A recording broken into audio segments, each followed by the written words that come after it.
how some carriers give you so little for your older busted phone you just end up living with it? I don't think so. Verizon lets you trade in your broken phone for a shiny new one. You break it, we upgrade it. You dunk it, doggy bone it, slam it, wham it, strawberry jam it, we upgrade it. Get a 5G phone on us with select plans. Every customer, current, new, or business. Because everyone deserves better. And with plans starting at just $35, better costs less than you think. It's Monday, December 13th. I'm Dr. Ava, sitting in for Roland Martin, who's on a much-needed vacation. Here's what's coming up on Roland Martin Unfiltered, streaming live on the Black Star Network. Jurors hear about what caused Daunte Wright's death. The medical examiner testifies how the bullet that pierced his heart was the most significant injury. We'll have a live report from journalist Georgia Fort. As President Joe Biden's approval ratings drop, inflation is rising. We'll talk to the Senior Director of Research from the Center for American Progress to see if there's a correlation between the two. And the hits keep coming to Vice President Kamala Harris. We'll dissect the latest attack. There's a motorcade heading to D.C. from West Virginia, demanding the passage of voting and other policy legislation. Huge settlements for 2 wrongfully targeted black people. A Minnesota bank settles with a black man accused of trying to cash a fake check. And Chicago will be shelling out close to $3 million for a botched raid. There's a tour making its rounds to educate people about healthcare. We'll talk to the founder of Fresh about the accountability tour. And in our Fit, Live, Win segment, the secret to lowering your blood pressure naturally. It's time to bring the funk on Roland Martin Unfiltered, streaming live on the Black Star Network. Let's go. He's got it. Whatever the miss, he's on it. Whatever it is, he's got the scoop, the fact, the find. And when it breaks, he's right on time and it's rolling. Best believe he's knowing. Putting it down from sports to news to politics. With entertainment just for kicks, he's rolling. It's on go, roll, y'all. It's Roland Martin, rolling with Roland now. He's funk, he's fresh, he's real, the best, you know he's Roland Martin now.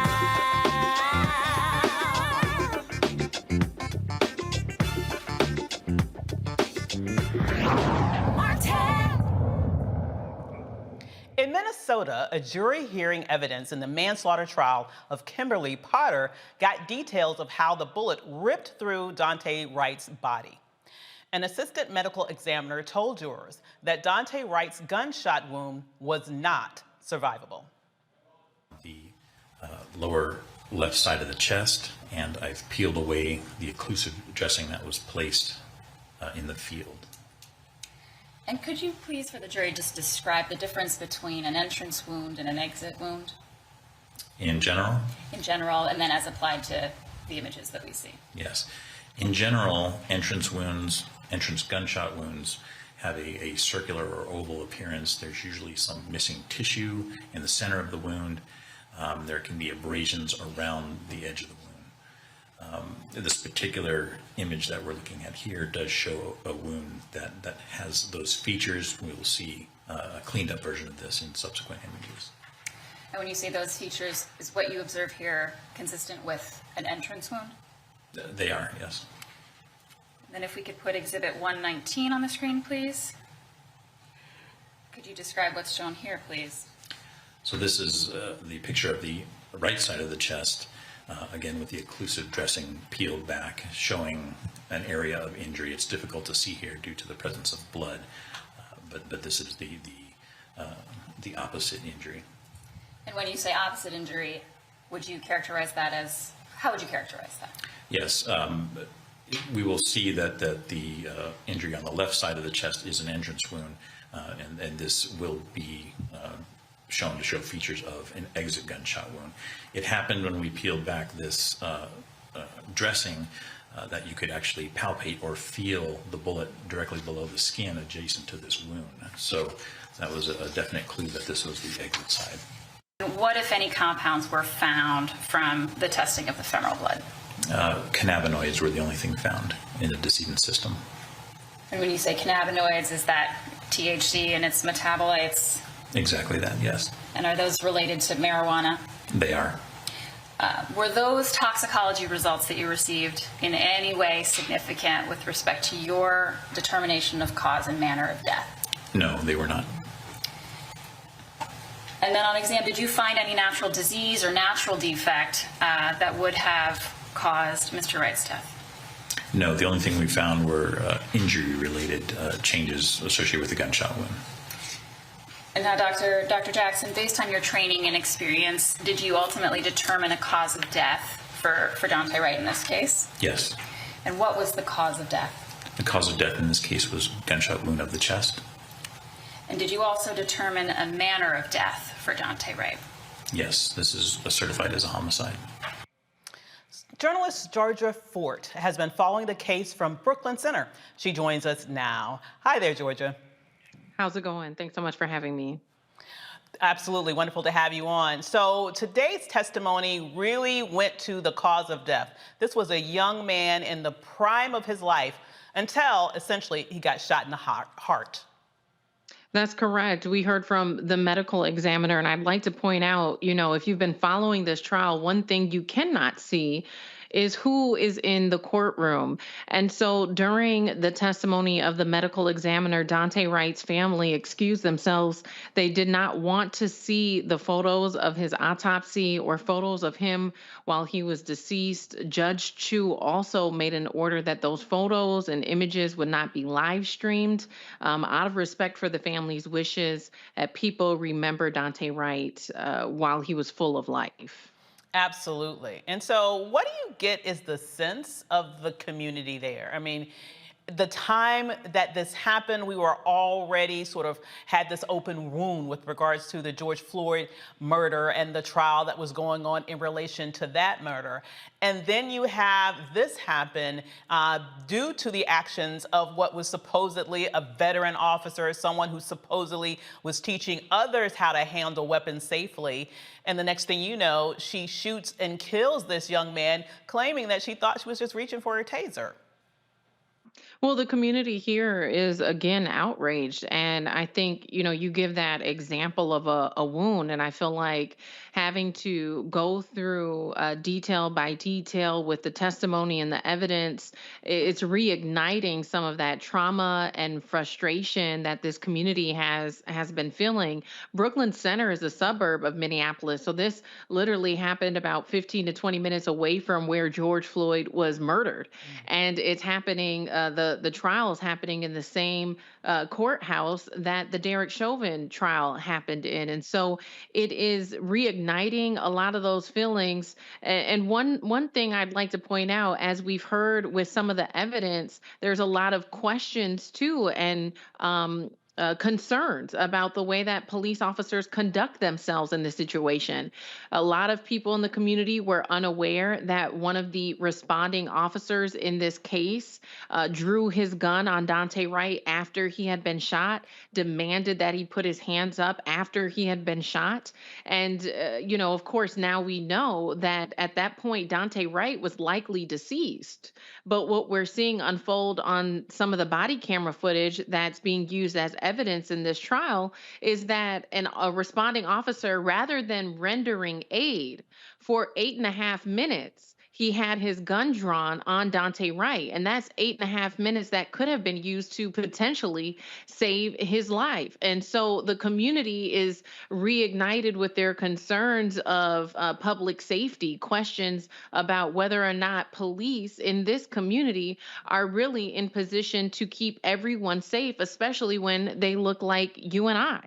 Absolutely. That is absolutely outrageous. Absolutely outrageous that as this young man is sitting there fighting for his life, literally his life is escaping his body, he's being threatened by another police officer and told to do something physically that he's incapable of doing for 8 full minutes. Nothing is done to save his life. Now, what's really interesting to me with that is this is also happening in the context of, the video that really got a lot of play nationally was right after the shot. We saw the taser, taser, taser, and then it sounded like the defendant in this case was surprised that it happened. Why wouldn't she render aid? I mean, I don't even understand the thought process. If this was an accident, why wasn't someone on the scene there with enough humanity to say, there needs to be something that we do to at least try to save this young man's life? Well, and those are the questions people here are asking themselves within a community where this has happened. And these are officers who have been assigned to protect and serve the community, yet and still these are decisions that are made in very traumatic moments. And so the other question I think that a lot of people are asking themselves in this moment too is, why would the responding officer who was there with Kimberly Potter when she shot at Daunte Wright, why would he swap guns with her? We've heard this testimony from several different people, including Sergeant Johnson himself. He says he took Kimberly Potter's gun away from her after she shot Daunte Wright, and in turn gave her his gun. And then moments later, we see on body camera footage that has been presented as evidence, moments later, we see him take his gun back from Kimberly Potter, take the ammunition out of it, and give her back his gun.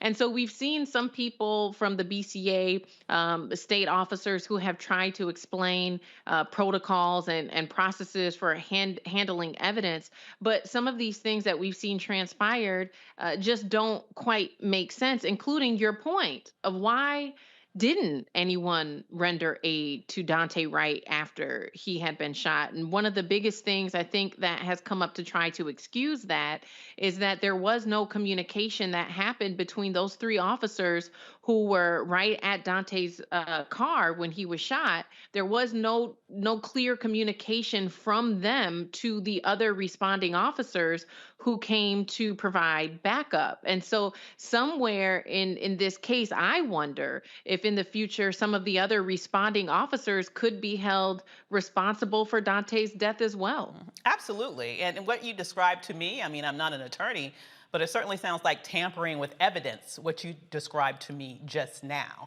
I don't understand how that could be legal under any circumstance. It looks like the attempted beginnings of a cover-up is what you just described to us. I also wonder, how did it get here? How did it get this far? Why was even there a need for a taser in this instance? Was that level of force even necessary?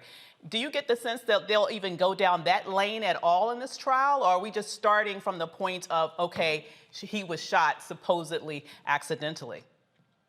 Well, that's a tough question. And the reason why I say that is because I have some insight that the Brooklyn Center or former Brooklyn Center chief of police is going to be taking the stand as a witness for the defense, which means he will be testifying in defense of Kimberly Potter's actions. And what I've heard is that Tim Bandon is going to take the stand and he's going to say not only would he justify his officers using their taser in that situation, but he's going to justify officers using their gun in that situation. So I think at this point, the clear objective is for most people in this community to see Kimberly Potter, who is a veteran officer, held accountable for mistaking, as she says, her gun for her taser. And then outside of that, we'll have to see if anyone else is held accountable. But at this point, people are sitting on the edge of their seat watching this trial, wondering if this is a situation where she could be found not guilty. Some of the jury instructions that have been published to the Hennepin County Court's website already have instructed jurors to acknowledge the fact that just because a mistake has been made doesn't mean a crime has been committed. And so I think that this is one of those trials where we are going to have to pay attention to every single detail. The defense has already asked for a mistrial at this point. We're going to have to pay attention to all of the evidence and the testimony and really be paying attention all the way up until the verdict is delivered to see which direction this goes. Well, I'm certainly glad that you're there to keep a close eye on all that's going on, because I have a feeling there's so much more that we need to be aware of as this trial progresses. Absolutely. Sounds like they're trying to set this thing up, I would have to say personally, as a situation where somebody's about to get away with murder. But thanks for joining us today. Absolutely. Thank you so much for having me. Absolutely. President Biden's approval rating is sinking as the inflation rate in the country reaches a 39-year high. Areas of great public concern have led to a new low in Biden's overall approval rating, measured by 530/80 at 43%. All of this while the White House deals with record number inflation numbers. Over the last 12 months, the index climbed some 6.8% before seasonal adjustments. This marks the most significant 12-month increase in nearly 40 years. Will Ragland, Senior Director of Research at the Center for the American Progress, joins us from Alexandria, Virginia. Hi there, how are you doing? Thanks for joining us today. Thank you, Dr. Avis. It's good to be here. It's great to have you. Now, these numbers are not looking great for Joe Biden as it relates to inflation, but how do we juxtapose that against earnings levels and an overall economy where employers are begging people to work? Even though people are paying more, are we at a point where actually, people actually have more excess money to spend? Yeah, I think that's a really important point. If you want to talk about records, look at this past year in terms of the number of jobs created. Nearly 6 million jobs have been created since January. That's a record. The fastest drop in unemployment since January, it's gone from 6.3 to 4.2. That's a record. Last week, we saw the lowest number of initial unemployment claims drop to its lowest point in 52 years. And wages are on the rise and outstripping inflation, by the way, for the bottom 70%, the working families. So, inflation, and I don't say that to minimize the real pain that a lot of workers and families are dealing with. Inflation costs are up. People are seeing higher prices at the gas pump. People are seeing higher prices in the grocery store. But President Biden is governing, and he's making tough decisions. And for the past 6 months, he's been negotiating legislation to help bring costs down for Americans who are being impacted by this. We're talking about real costs. We're talking about the cost of prescription drugs, or the fact that seniors would save $4,000 a year. We're talking about the cost of child care to get women back into the workforce. And those are big savings. We're talking $5,000 to $6,000 a year alone on child care. We're talking $8,600 a year if we're talking pre-K. And then there's the child tax credit, which most of us have been receiving.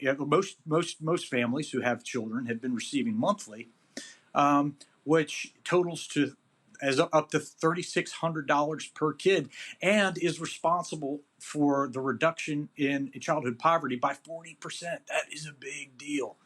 But I think you've seen this drop because a lot of the pandemic, people are sick and tired of the pandemic, a pandemic that it keeps throwing us curveballs. And, I think the president has taken on a workmanlike approach to this and punched out a lot on the to-do list amidst some really tough negotiations among his own parties, which has been the story for the past now 6 months. And these are negotiations and disagreements in a big tent about bringing the costs down for working families, addressing the climate crisis, and really building a strong middle class. And I think people have to recognize and contrast what the other side has been doing meanwhile.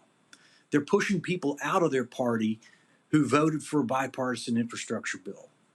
They're pushing people out of their party who want to find middle ground.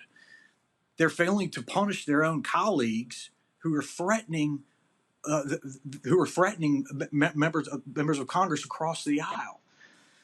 They have no solution, at least that I've heard of, to address the real issue of inflation. Meanwhile, the president every day is committing to the American people that he's doing everything he can, even with a big piece of legislation that could do a lot for working families on the horizon. So, the approval numbers are what they are, and I think that some of these records that also need to be mentioned along with some of the inflation numbers. It's a weird time. I completely agree, but I also think why should we expect the Republicans to do anything. They clearly don't care about governing. How many years do we have to see that demonstrated to get it?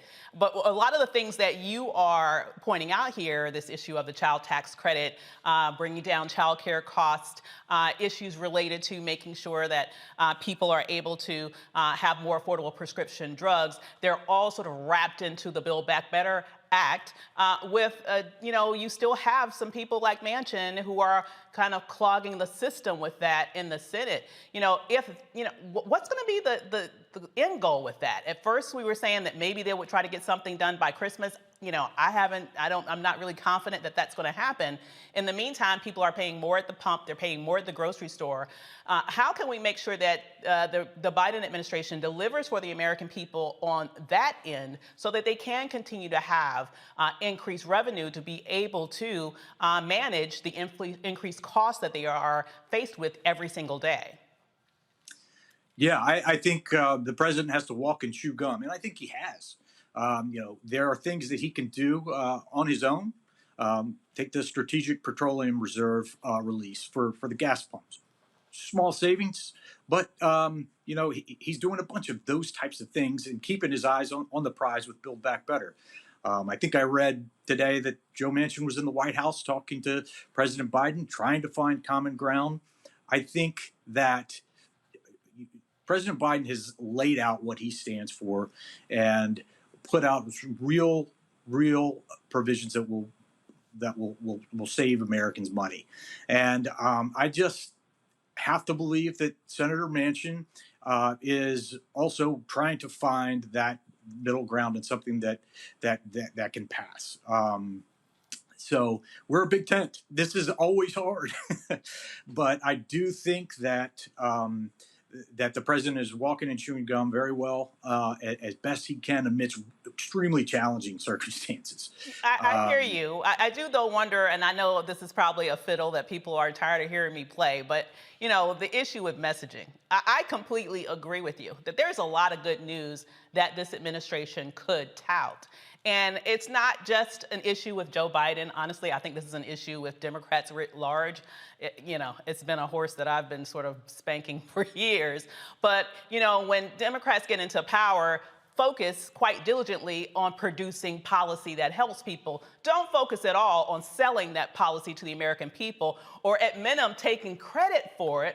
And at the same time, you have this very same people who are obstructionists go home and take credit for stuff that they voted for. What is going on with the Democratic Party with regards to how many times do you have to make the same mistake? When will they start focusing on not only getting caught in the minutia of actually the sausage making of public policy, but also understanding that you have to sell your ideas to the American public at the same time? That's the gum chewing that I'm not quite seeing. I think that we've come a long way since the Recovery Act and the Affordable Care Act. To be honest, I think we've learned some hard lessons there. I think we're seeing some successes from the rescue plan, but you're right. We need to take credit for where we are. We need to contrast what the alternative is. To be clear, what happens in 2023? What happens if the Republicans win the House? If Trump wants it, he very likely could be the speaker. Mm-hmm. Does that mean that we default on our debt? Can we even keep the government's doors open? And you contrast that to the big pieces of work that we've gotten through already. A bipartisan infrastructure bill that took him 4 years that he talked about for 4 years. Trump did, and we've gotten it done with Republican support. I think that you're right. There's always room for improvement, and it is challenging. And let's be honest, it's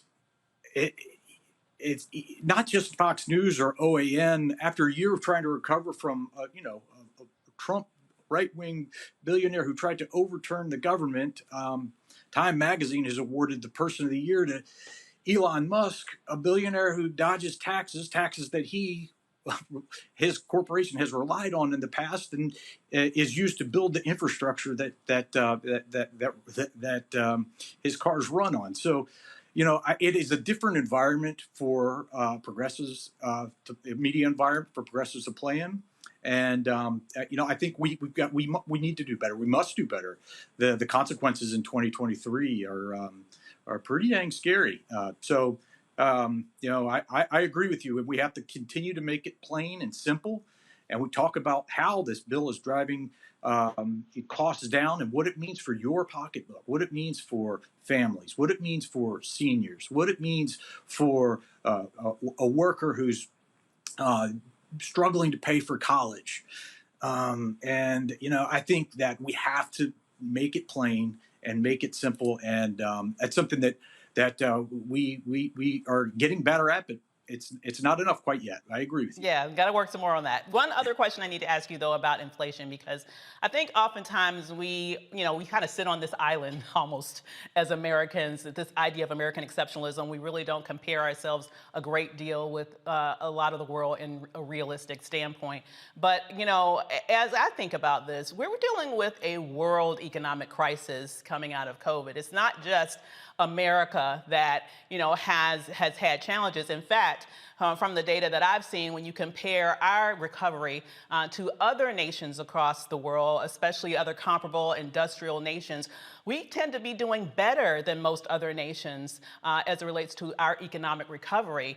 Where is the messaging on that with the Democratic Party? I think people need to understand the context that, yes, we do have inflation, but we have all these other indicators. The whole world is dealing with coming back after being shut down for a year or two, and comparing to everybody else, we're leading the pack primarily. Yeah, you hit the nail on the head. Inflationary pressures are rising across the globe. And the U.S. has recovered to past pre-pandemic levels. We're the best in the world. Our recovery is the best in the world. And when you look at the fact that the unemployment rate is down at 4.2%, beating the Congressional Budget Office's projections by 2 years, that we are seeing wages increase and jobs out there for the taking. I think it's something that should be looked at more. There are other indicators as well. You look at disposable income. You mentioned that earlier on. My understanding is that that Americans have over $380 more disposable income than they did in 2019. Spending has been up this holiday season. And that's not to downplay the real issues out there. I'm not saying that. But when you take and you look at where things were, because they weren't great before, and we still have a lot of work to do with the structural inequities that our system has always had, and that the pandemic put a magnifying glass on. There are a lot of things that we can point to and should continue to point to.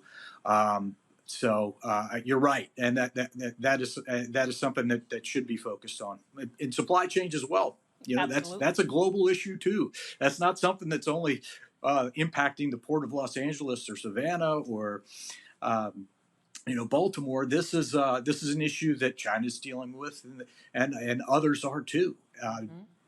Demand for goods and services has skyrocketed compared to where things were for services. Services are actually kind of coming up close to where they were pre-pandemic if they haven't gotten there already. But goods are just soaring; they're off the charts. So, that is something that is happening across the world. You make a great point that the U.S. has not only done better than other countries in terms of their recovery, they've done it by a lot.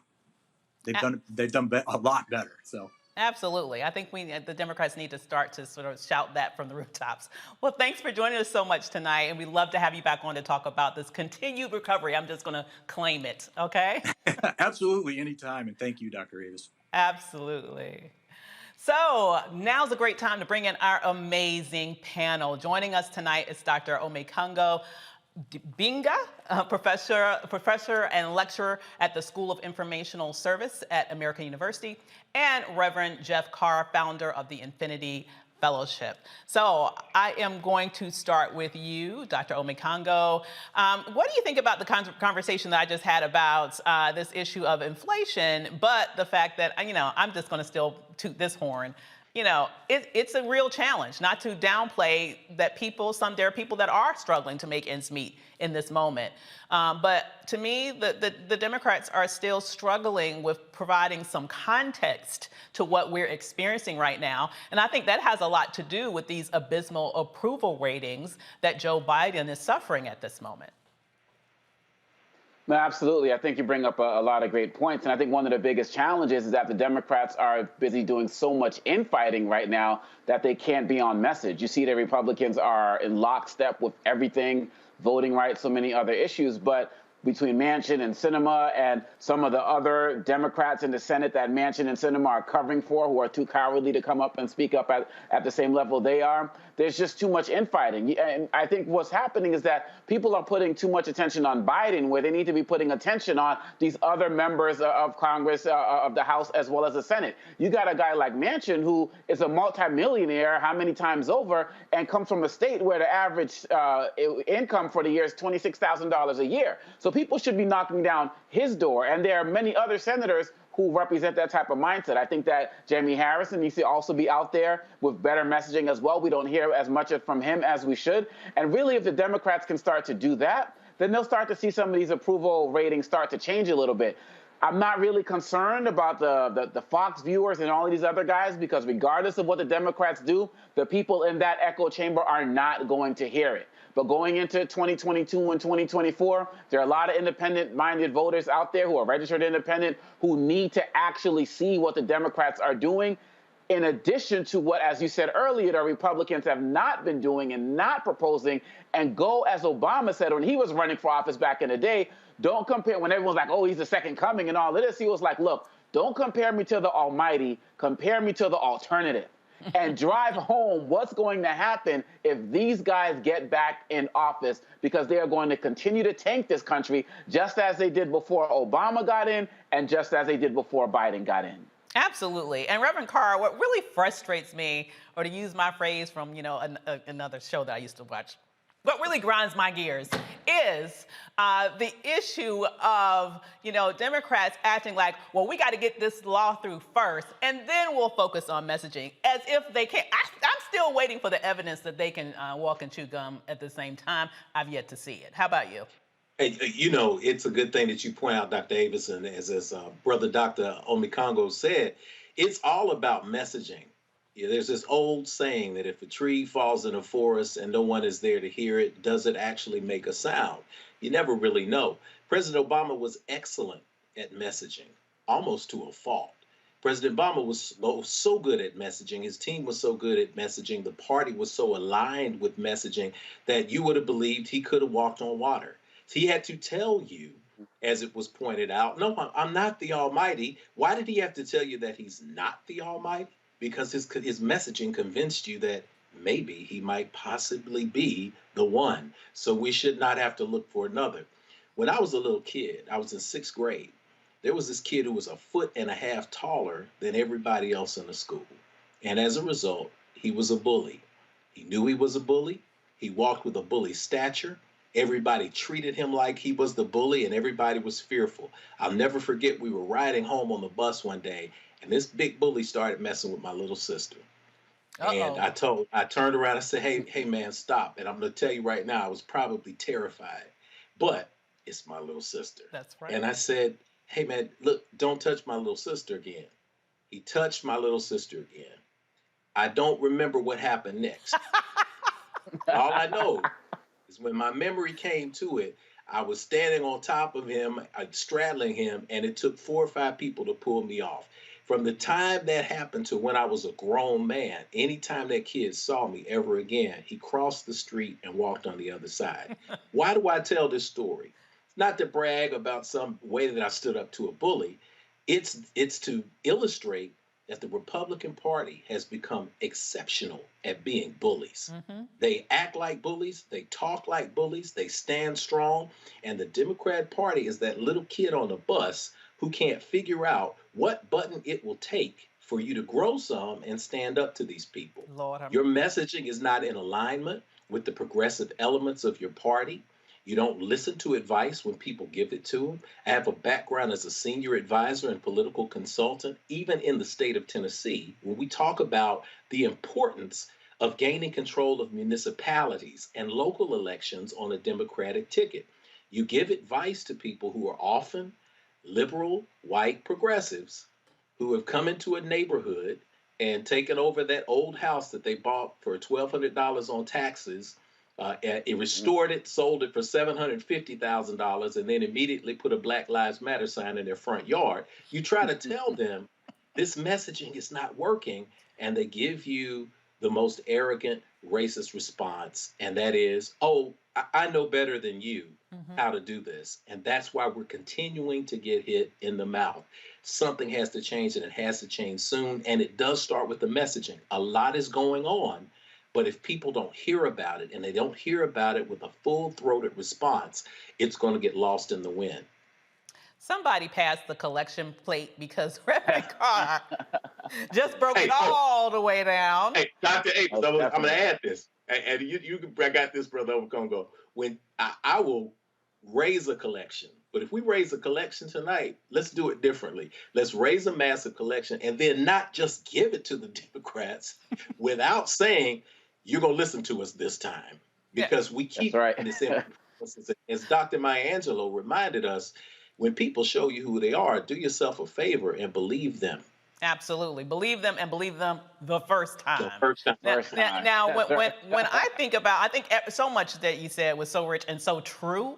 One of the things, though, just the emotion of the story that you told, what it made me think about was the fact that, you know, at the end of the day, people they don't like people who appear to be wimps. People get behind people who stand up to bullies. People like people that fight back. And I don't understand why the Democrats don't seem to get that. They continue to be in their sort of fetal crouch position, you know, singing Kumbaya, hoping that they can create some sort of inspiration from bipartisanship. They don't want you, boo. They don't want to work with you. Just get over that and think about how you can fight back. How can we get to a point where they can, you know, grow that spine and then push through those things that need to get through, like the Build Back Better Act, like the John Lewis Voting Rights Act. You're not going to cause some sort of epiphany in the Republican psyche, okay? This is a political strategy to stop all forward movement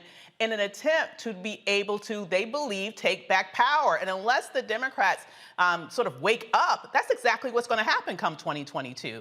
What do you think about that, Dr. Omekongo?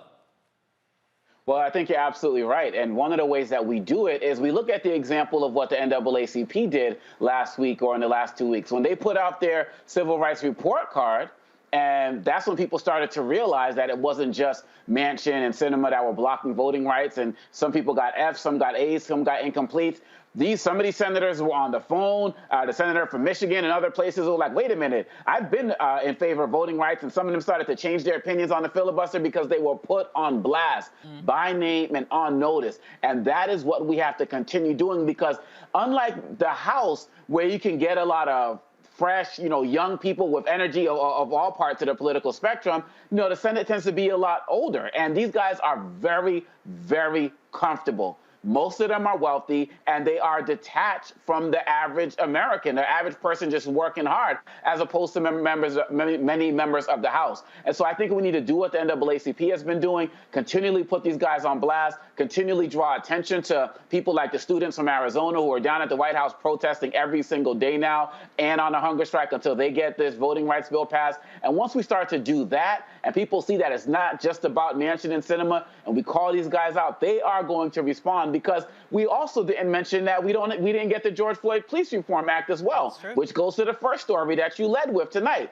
And there's a lot of people who are upset at the fact that we didn't get that and saying, see, the Democrats can't deliver. Start calling them out. Take them to task by name on a daily basis, and we will start to see that shift. But too many of them are too comfortable right now because they are able to hide this with all of the infighting that's going on right now, and we need to call them out. Sure do. Sounds like a plan to me. So still to come, several Several organizations hit the road to demand the passage of voting and policy legislation. And later we'll tell you about the affordability tour and how you can lower your blood pressure naturally. Roland Martin Unfiltered will be right back after this break. You're watching the Black Star Network.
Betty is saving big holiday shopping at Amazon. So now, she's free to become Bear Hug Betty.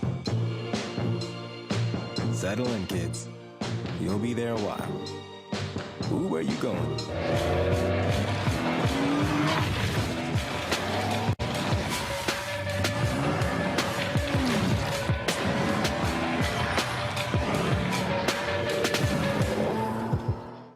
Hey, I'm Cupid, the maker of the Cupid Shuffle and the Wham Dance. What's going on? This is Tobias Trevelyan. And if you're ready, you are listening to and you are watching Roland Martin Unfiltered.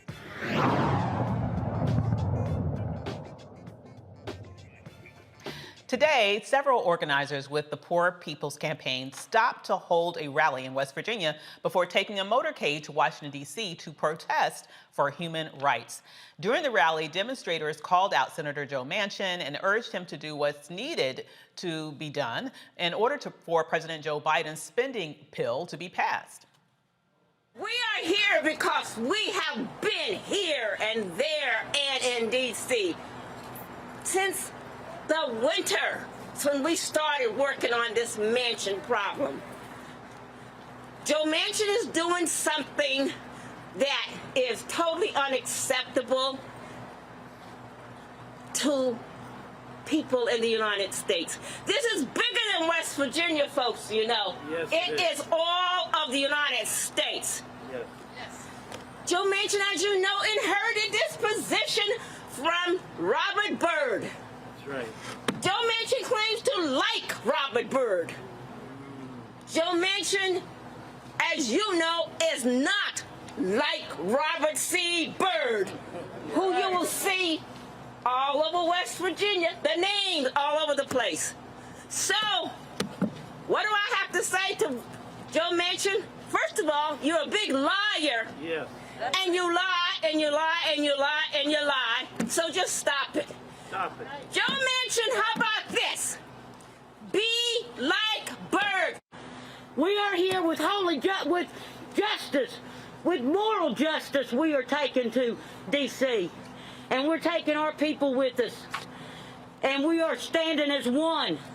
And we are not the cause of all these problems. The wealthy has consolidated all of our money. They have consolidated our power. They have consolidated, and now they're raising everything on us that we can't live. We have no choice but to stand up and fight, people. That's right. We are going to get sicker. We are going to get poorer. We have got to stand up and be one. We have got to fight back against this injustices that is being thrown at us and the lies. We are not buying the lies. We've lived long enough. We've seen these same old propagandas, and we're not buying them. Republican candidate for governor in Georgia and former Senator David Perdue is filing a federal lawsuit claiming fraud in the presidential and Senate elections. He lost to Democratic Senator John Ossoff in January 2021. Perdue, who has the support, of course, of former President Donald Trump, wants all of the absentee ballots recounted. Oh. Perdue has a particular interest in Fulton County, where Biden won by 73% over Trump, who only earned 26%. In October, a judge in Georgia dismissed a similar lawsuit that claimed election fraud in Fulton County. The New York City Council passed a new bill that would allow non-citizens to vote in local elections. This bill gives 800,000 green card holders and those with work authorizations the ability to vote. Mayor Bill de Blasio said that he has mixed feelings about the new legislation, but did not veto it.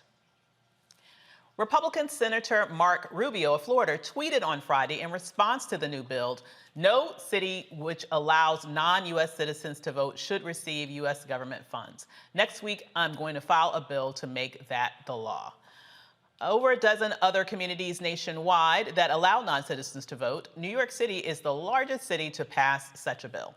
So, Reverend Carr, thoughts about all of these stories? First, I want to start off with what's going on with Georgia and Perdue with this lawsuit, once again claiming voter fraud, because guess what? He lost and Trump lost. They both lost. They're both losers. And so now he's trying again to go back and claim that those big, bad black people in Fulton County did something nefarious, and that's why they lost.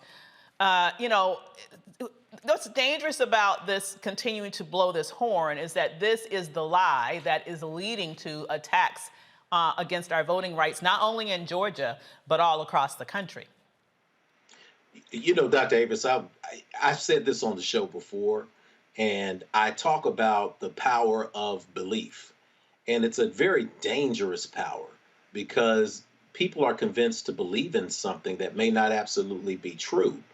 That may not even align with science or the numbers or even polls.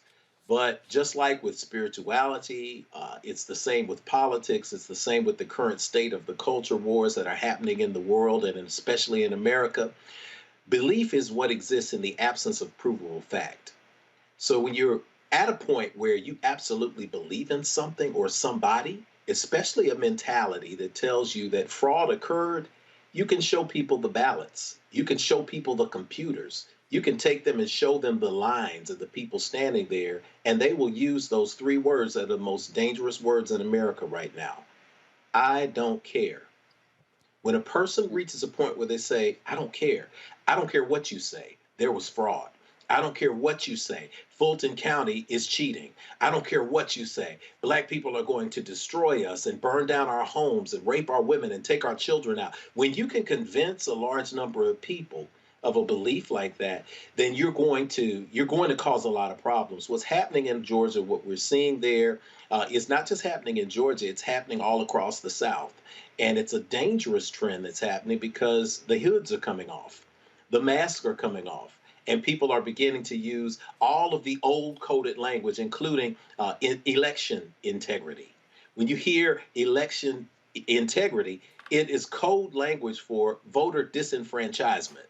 How can we keep people from representing themselves? How can we hold on to power? That's what's happening with Perdue. It's what's happening as it's shaping up with Stacey Abrams. We're seeing that happen, and the solution is that we have to work through that, and we have to have a full-throated response to say, here are the facts, we're going to continue to move, because this becomes a red herring. We get distracted by this language, and we get angered by this language, and we don't turn it into boots on the ground, going out and voting and taking control of these elections and making sure that we're in a position, whether it's local election commissions or whether it's just showing up to vote where we need to vote to make a difference, to make sure that we're going to determine and manifest our destiny in the right way. Well, what makes what's happening in Georgia so dangerous is not only the continuation of this lie, it's the fact that it is propped up by an entire ecosystem of propaganda. And this becomes very dangerous. As you mentioned, the power of belief is very powerful. And it can be very dangerous when it's used in very targeted, nefarious ways like this. It's making me think of, for example, Ruby Freeman, who just filed that lawsuit, former election worker in Georgia, who was in essence harassed. Her life was threatened. Just came out recently that Kanye West's publicist went down. Lord, give me just one other reason to have that name work my nerves, okay? But anyhow, you know, went down there to sort of claim that she's coming to save her, clearly in cahoots, for example, with the Republican campaign, because they were trying to force her to lie and say that she threw the election. You know, it's like there is no bounds to what these people will do to try to win under nefarious means. What can we do under situations like that? There's no sense of morality, zero at all, to fight back in a day like this, Dr. Omekongo. Well, I believe that in the times where we feel like we can't fight back against these ideologies, I quote Dr. King, who said we can't regulate morality, but we can legislate behavior. And what I mean by that is that we need to get these voting rights bills passed, because right now, Purdue he's not even the biggest threat right now. I mean, look what's going on with Mark Meadows and what he's put out. This is, as you're saying, as Reverend Carr is saying as well, this is an elaborate national plot to overthrow the government. Mark Meadows had a former congressman, a blueprint on how to overthrow the government, had the National Guard on standby to protect Trump's people. This is what they're actually doing in real time. All the documents are there. Mark Meadows put it out in a book before he decided that he wasn't going to cooperate because Trump got mad at him. But the information is already there. And really, at the end of the day, if we had the people who Trump is trying to get elected to office in 2022 and all of these guys who are replacing Raffensperger or people in Georgia and all of these guys, election officials, if they are the people, if they were in place in the last election, Trump would have won. And if these guys who are coming in to take over different electoral boards and all of this are in office for 2024, Trump is coming back. Goodbye, democracy. And again, senators are too comfortable acting like all of this, the gentlewoman, the gentlemen from this and that. This is nonsense. This is fight time. And the best way to fight right now is with that legislation. There is no doubt in my mind that they are going to do anything possible to get to power. And a lot of people didn't want to use the term treason because treason says that you need to be in cooperation with a foreign power in order to have that term treason. Well, hey, there's a little place called Russia that is actively supporting all of this, which is why Tucker Carlson is like more famous over there than some of the Russian journalists. So all of the signs are in place. All of the activism is in place, and everything that they are doing, we have the ability to stop. But the senators are holding us back. This is why we need to continually put them on blast with moves like what the Poor People's Campaign is doing, what I mentioned what the students are doing, and from Arizona and other places, Brother Joe Madison and his hunger strike, all, I see Steph Curry putting out commercials. We all have to have all hands on deck. Because if we keep getting comfortable, it's going to be Nazi Germany over again. And I'm not exaggerating. Hitler did not get more than 1/3 of the vote. People took Hitler as a joke. People looked at Hitler and didn't think that he was actually going to do the things that he said he was going to do because they thought he wasn't serious. Then he actually did them. People talk so much about the Holocaust and what Hitler did. We need to focus on how Hitler became Hitler because we're watching it in real time right now. Democracy does not die in darkness. It dies in the light of day. Absolutely. That's exceptional. Another drop the mic moment. We'll be right back for more after this break.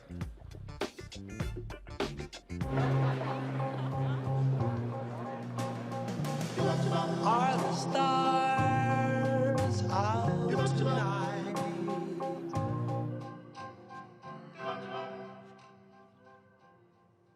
Alexa, play our favorite song again. Okay.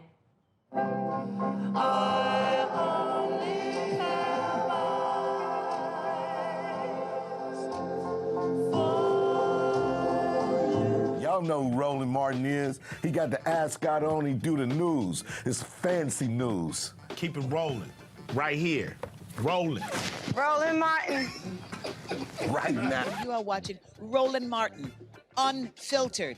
I mean, could it be any other way? Really? It's Roland Martin.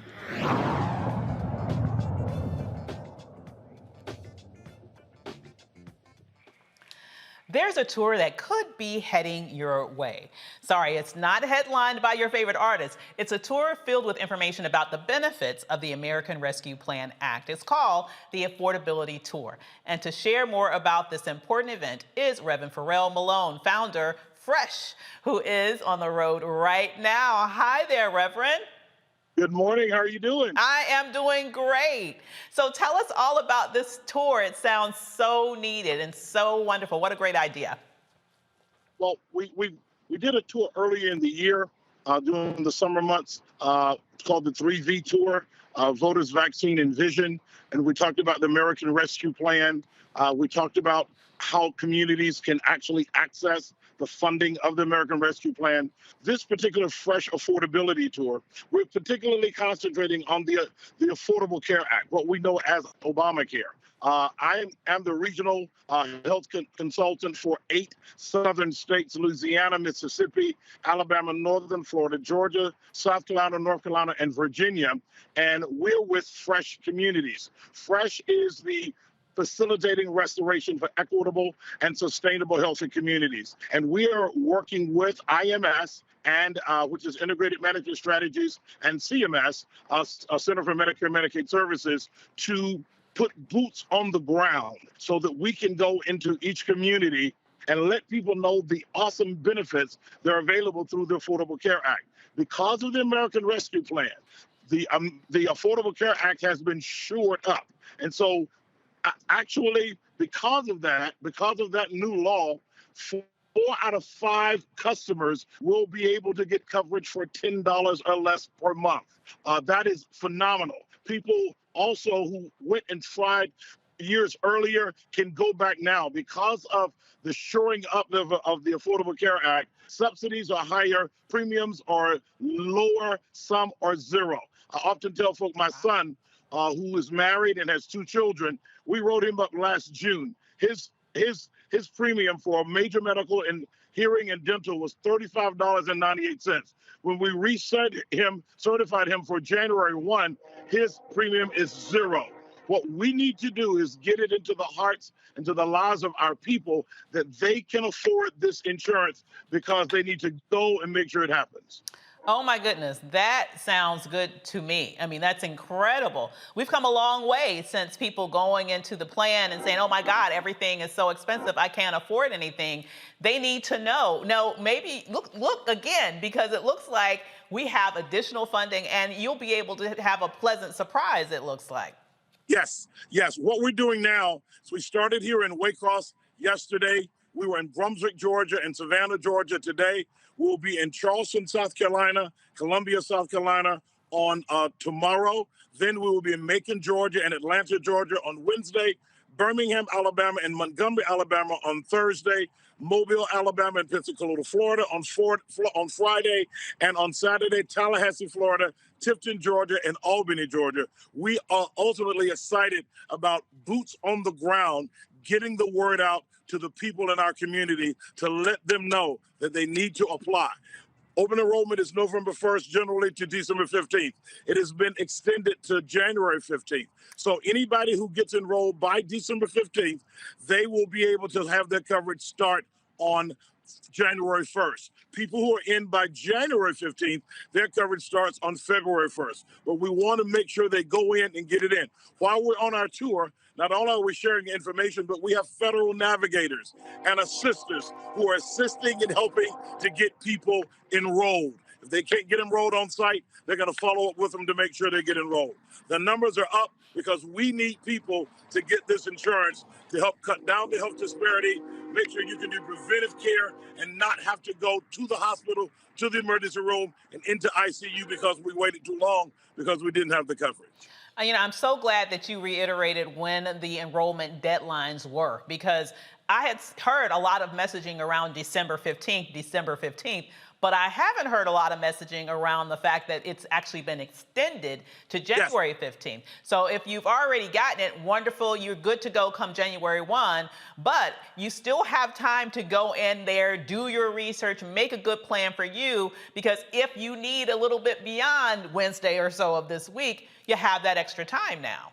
No doubt about it. January 15th. We want to get people in as soon as we can because we know there's going to be a rush at the end. Yeah. So you can now go www.healthcare.gov and get directly into the program now.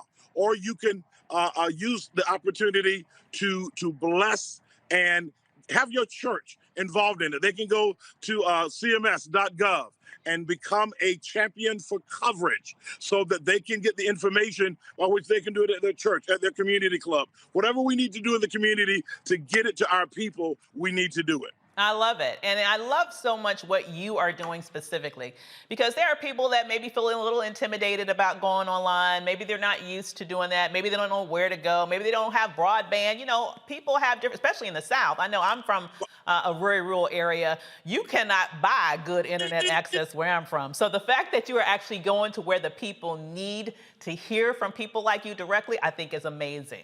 Well, let me let you know what else we have. We not only do we have my bus, which is right behind me, but we have the Fort Valley State University and HBCU. They have a mobile tractor trailer, a mobile technology center that has 20 computers on it. That bus is accompanying us as well. So when you get there tomorrow or wherever we come to your community, not only will we be able to sign you up, but we'll be able to put you on this tractor trailer, and the navigator broadband is on the actual vehicle itself. It is an awesome innovation in technology. We're taking it to the heart of our communities to make sure our people get covered. I love it. So tell us once again how people can find out about you and your schedule so they can know when you're coming to their town. Yes, they can go to ourfreshcommunities.com. Ourfreshcommunities.com. Our schedule is there. And also the information on what they can do to text, and we can give information to them. All of that is in place right now. That is wonderful. Congratulations for all that you're doing right now. Thank you for all the work that you're doing in the community. And we look forward to seeing you out there on the road. Thank you. God bless. Thank you. And we'll be right back with more after this break.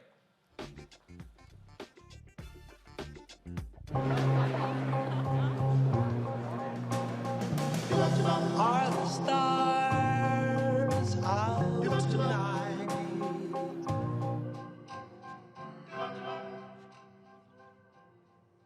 Alexa, play our favorite song again.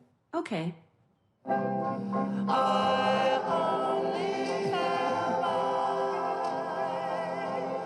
for you.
Maureen is saving big holiday shopping at Amazon, so now she's free to become Maureen the Merrier. Food is her love language, and she really loves her grandson. Like, really loves. Hello, everyone. I'm Godfrey, and you're watching Roland Martin Unfiltered, and while he's doing Unfiltered, I'm practicing the wobble.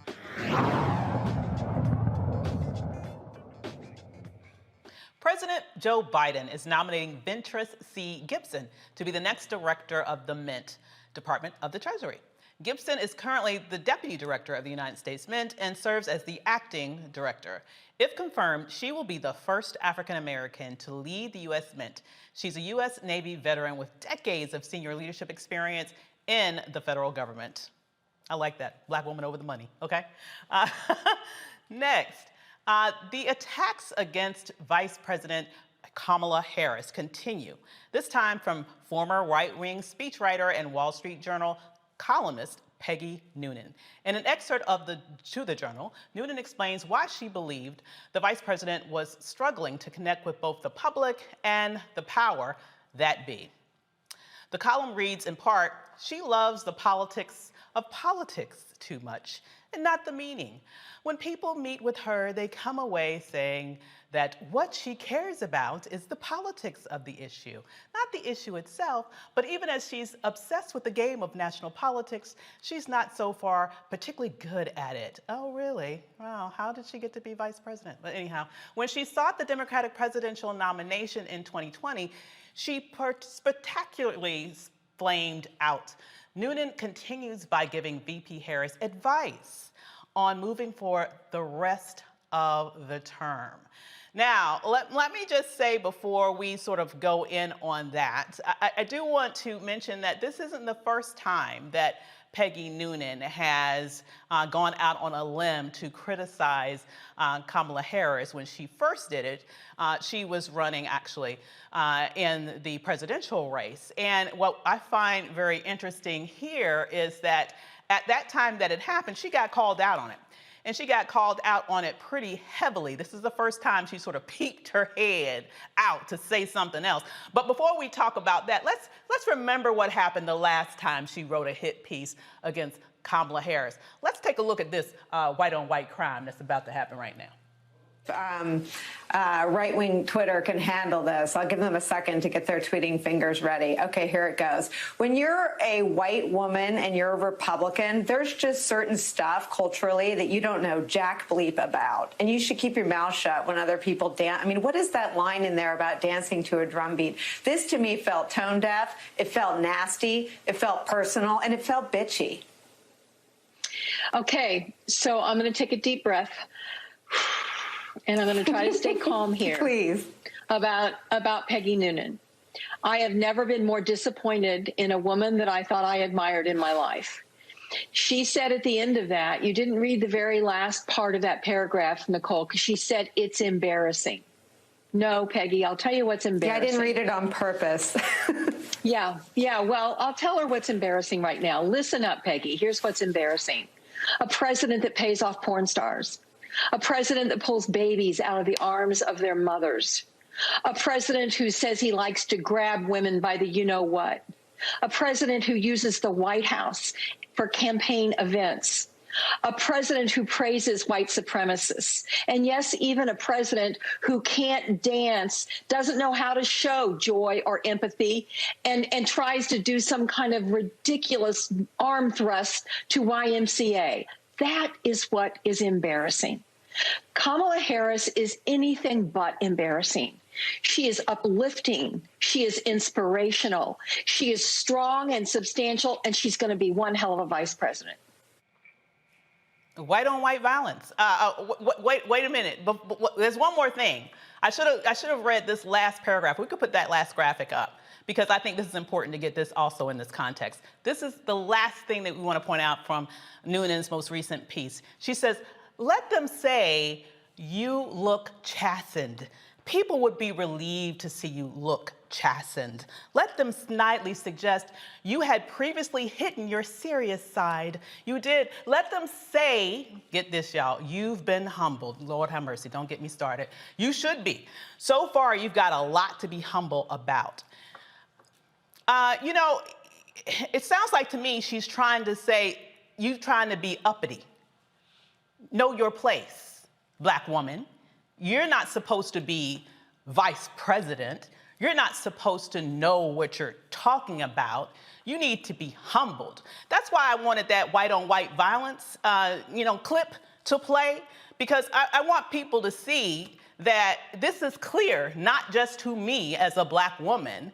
It's clear to any sentient being that is seeing everything that has been happening now from the beginning of Kamala's race, actually. You know, it's a different standard that black women are held to at every level of power in our society. Should we be surprised that she's being held to this different standard and in fact being told to be humbled. I have to agree here with the assessment that not only does that sound bitchy, it also sounds to me like Peggy Noonan doesn't know jack shit about what she's talking about. That's just my take on the matter. I guess I shouldn't have cursed and then ask the Reverend to take over. But Reverend Carr, what's your assessment of the situation? I'm going to say this because I had to do this. We had a recent Colbert on. We were on once, and she said, I have to pardon myself. I need y'all to understand. Infinity Fellowship is on the cutting edge of interspirituality, and we're reframing what church looks like. And that means that the first foundational principle is that you are your authentic self. And we, as people of African descent who find ourselves in a country where we had to learn a new language, we had to learn a new culture, we had to learn a new religious and spiritual perspective.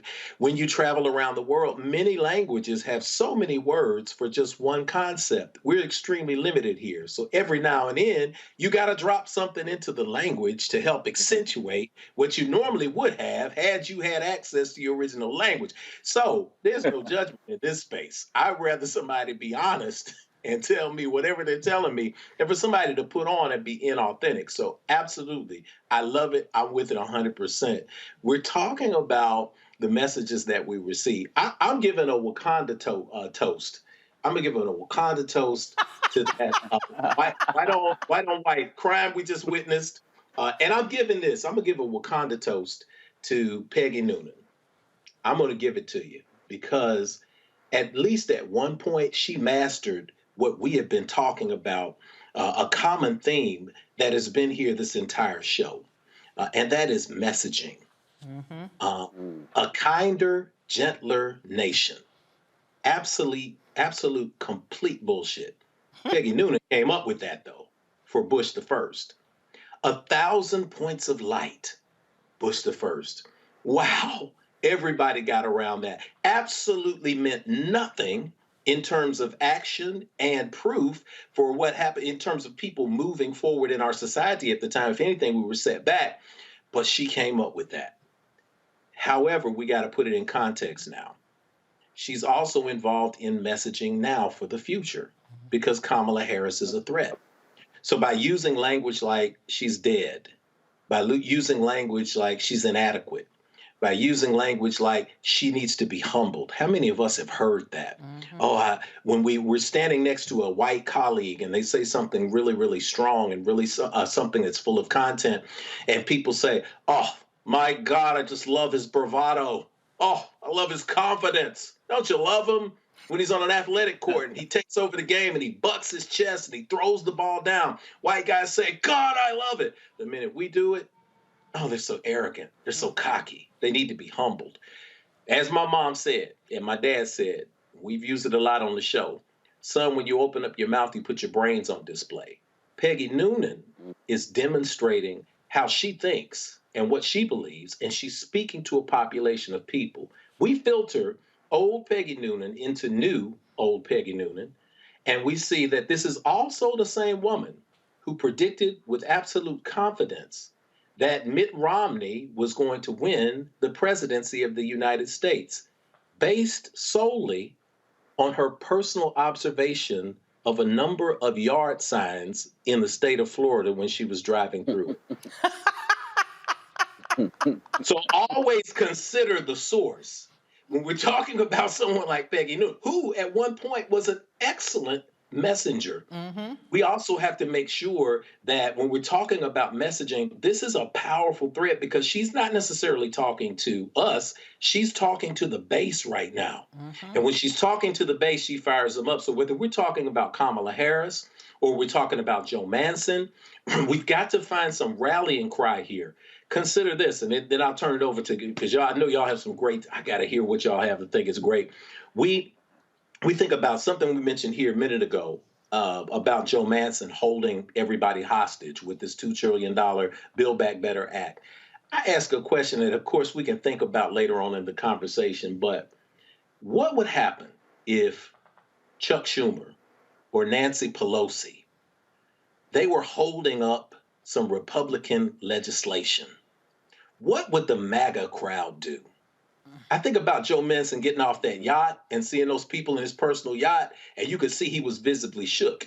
If the MAGA folks were on the other side of this issue, Joe Manchin would be looking in the steam room and see people with a MAGA hat on. He'd be in church, and they would shut it down in the middle of his prayer. So there's something about this concept of how far do we allow this poor messaging to go before we call it out and fix it. Absolutely. And you touched on something I think that is so powerful. It's about the messaging and why she's saying it. I think it's important that people understand, Dr. Omekongo, that she's not just talking about Vice President Kamala Harris. And I really want Black people to get this. This is not really just about Vice President Harris. This is about the next Black woman. This is about saying, you don't belong here. This is about the Black women you guys like, because I know a lot of y'all don't like Kamala because you've heard a lot of misinformation and you've chosen to believe it instead of doing your own damn research, okay? So what I would suggest is we think about this. This is an attack on Black women's power. That's what that is. And when we think about it from this context, it's time for us to stop acting like, well, you know, it's just another attack and it's okay because it's her and I don't like her. I think you need to think about the next Black woman. Think about the Black women that you do like. Think about the young Black girls that are witnessing how this Black woman is being throttled in public because she has the gall to be excellent at what she's done, has done something no other woman in the history of this nation has been able to do. And the next Black girl that's sitting there thinking, well, maybe I don't want to do that because nobody's coming out to defend her on this broad level. There's all of these attacks. Maybe I should not go there. Maybe that really is a place where I shouldn't be. What are your thoughts, Doc? Well, I completely hear y'all and what you're talking about in terms of the cursing, in terms of you just got to say what you got to say. I think it was the philosopher Dave Chappelle who said sometimes you have to be profane in order to be profound. So yes, I completely get where y'all are coming from with that. Look, at the end of the day, this is the beginning. This is what they do. Have you noticed how much you haven't heard the term critical race theory in the news since the last election of Virginia and other places? Because they come up with a target and they stick with it. So education, critical race theory, that was the word to use, now it's dropped. Now it's Vice President Kamala Harris, and she is going to be the target because she is powerful. So all of the stuff that happens normally within a presidential office or a vice presidential office, like a Simone Sanders leaving, that happens all of the time after the first year that these particular staff members are in office. That happens all of the time. You see situations where people talk about she's not being vocal enough. The vice president is not supposed to be out there getting in front of the president on everything. And imagine if she did. They would say she's the angry Black woman. She needs to get in her place. She needs to get behind Biden. So we understand that as it relates to them, she can't win for losing. We saw Tucker Carlson a couple of weeks ago talking about throwing out some of that birther stuff. Oh, she grew up in Canada. Oh, her win is historic he said, her win is historic for reasons we don't fully understand. Really? So this is what they are going to do because they see where she is coming from. They see the power, and we need to rally behind her. Look, we can talk about somebody's style and so on and so, but in terms of their education, in terms of their merits, and of course they're throwing out all this talk about, sleeping their way to the top like actresses in Hollywood 30, 40, 50 years ago, throwing out that type of nonsense as if she didn't get elected in California, as if she didn't get elected to where she is right now. We have to understand that they are going to have a no-holds-barred approach. If we thought what they did with Obama was disrespectful and ignorant, now you got a Black woman who is a potential president. Exactly. It is going to come out in ways we have never seen before. One of my other issues that I have with Noonan's piece is that all of this talk about death is a serious problem for me. You can talk about somebody's campaign and style without throwing in, being dead and all of that, because people are trying to forecast things that we are not going to allow to happen. So Vice President Harris, and I don't think Noonan heard Vice President Harris this weekend talking about how she's going to be coming after folks on this voting rights legislation because she got put in charge of that as well. So if you think that she's, this or needs to be humbled and so on and so forth, you watch what she's going to be doing in the next few weeks and watch how we got her back because she ain't going nowhere but to the top. I hear that. Absolutely. So Yes, sir. take that to the bank, Peggy.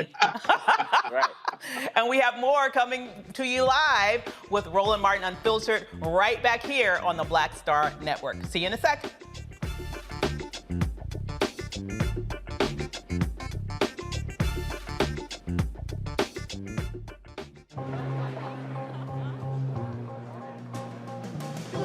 Are the stars out tonight?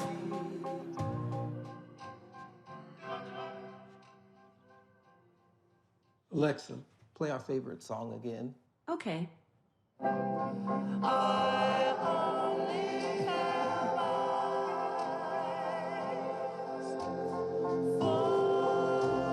Yo, it's your man Deion Cole from Blackish, and you're watching Roland Martin Unfiltered. Stay woke.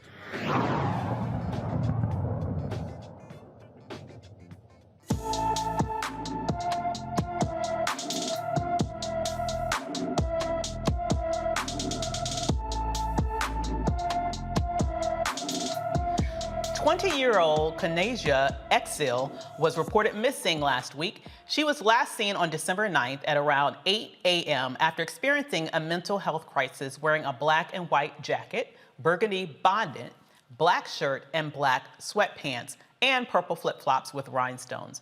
Ezel, who also goes by Nage, is 5'4" with brown eyes and black hair. She has a tattoo on her arm that says "Spirited Away, Forest Sprites," a number tattoo on her chest, and a dragon tattoo on her upper right arm.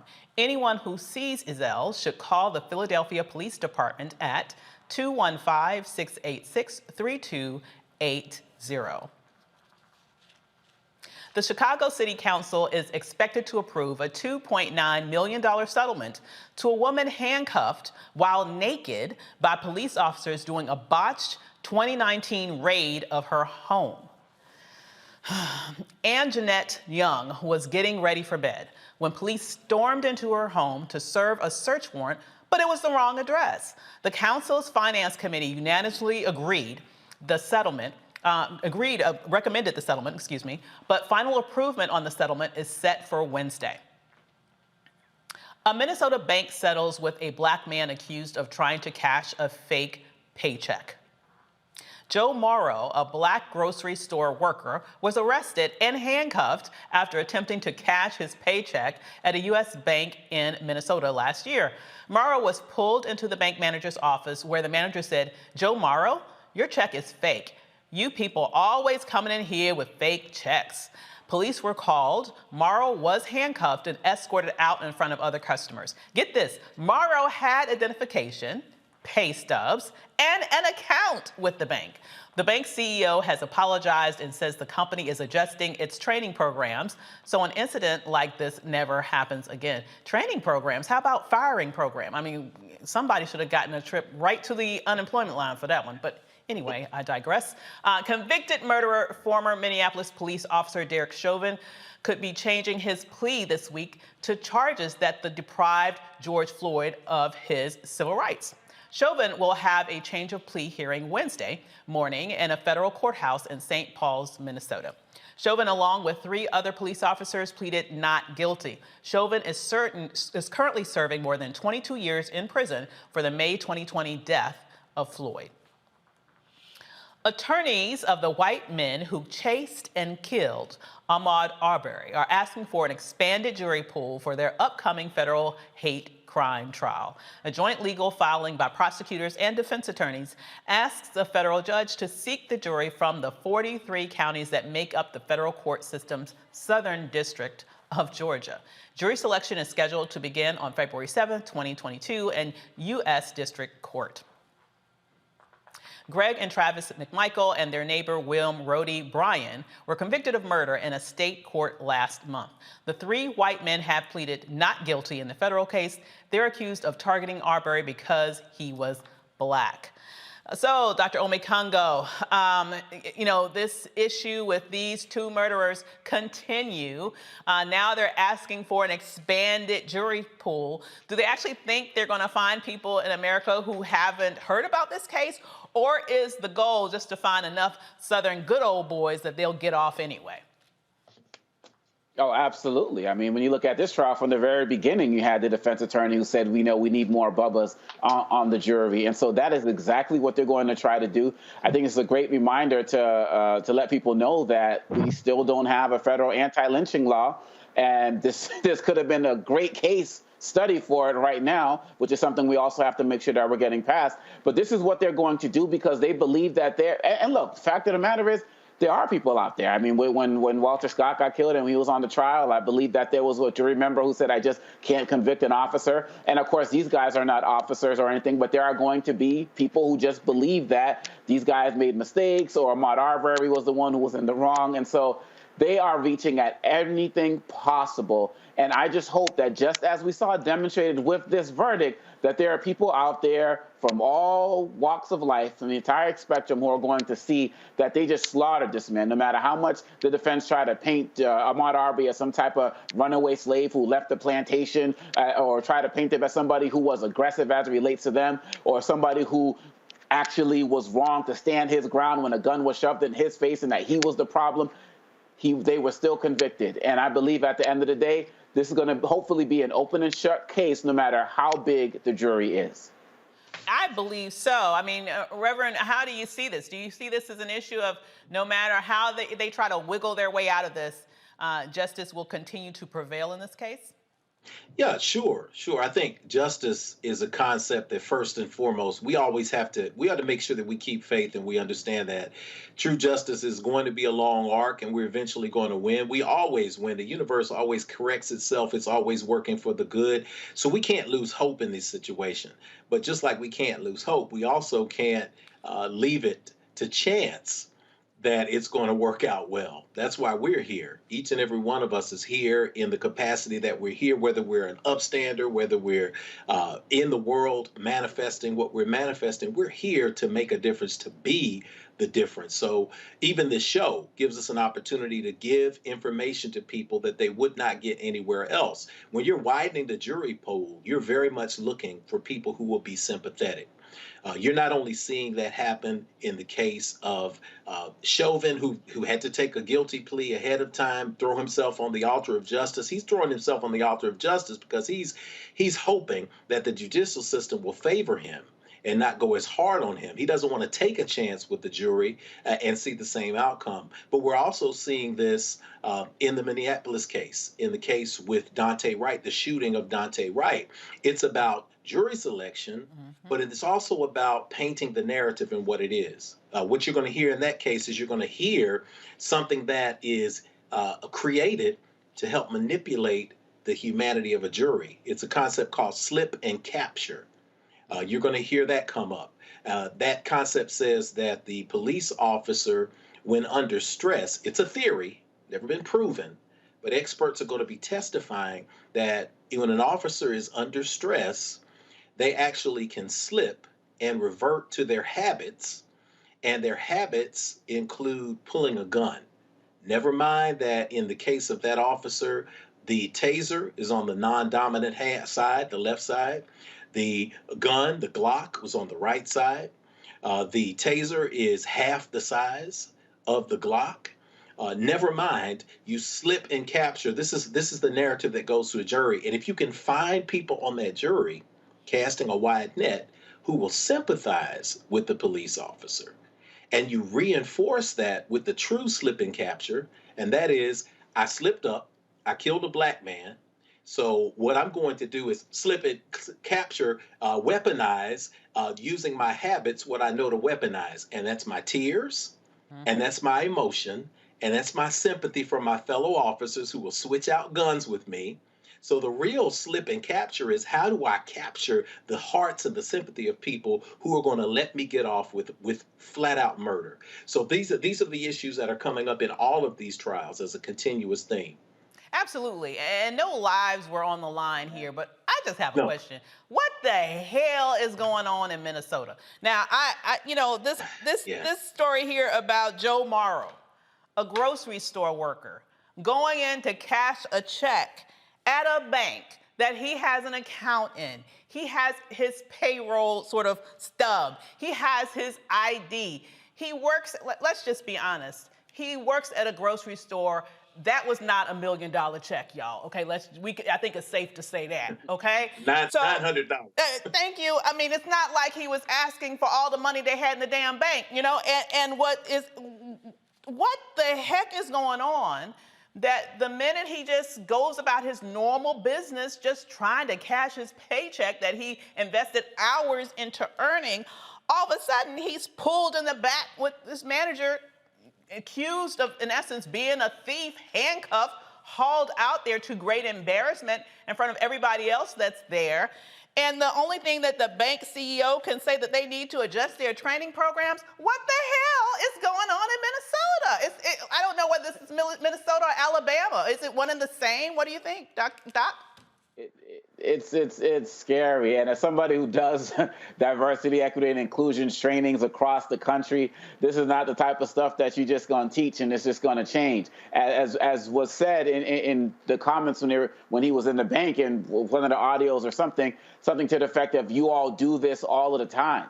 So in terms of trying to cash these checks, so they've already established that this is common practice for them to view us with suspicion. And so really at the end of the day, I'm so happy for this settlement. We don't know how much it is, but it's when people get hit, as Johnny Cochran said, when people get hit in their pocketbooks, that's when their hearts and minds will follow. And really at the end of the day, we need to see more of these lawsuits. It's a shame what happened, but I can guarantee that they're going to have something that's going to happen in that company that's going to make sure that this isn't going to happen on a regular basis again. But unfortunately, it's not because they're going to believe that racism is wrong, but because they don't want to pay out these fees. But whatever it takes for us to be able to walk in and walk out with some dignity for accounts that we have at this same bank, I hope he's looking at a different bank, maybe a black bank right now. I don't know. But, there should be some other people who should be closing their accounts there as well.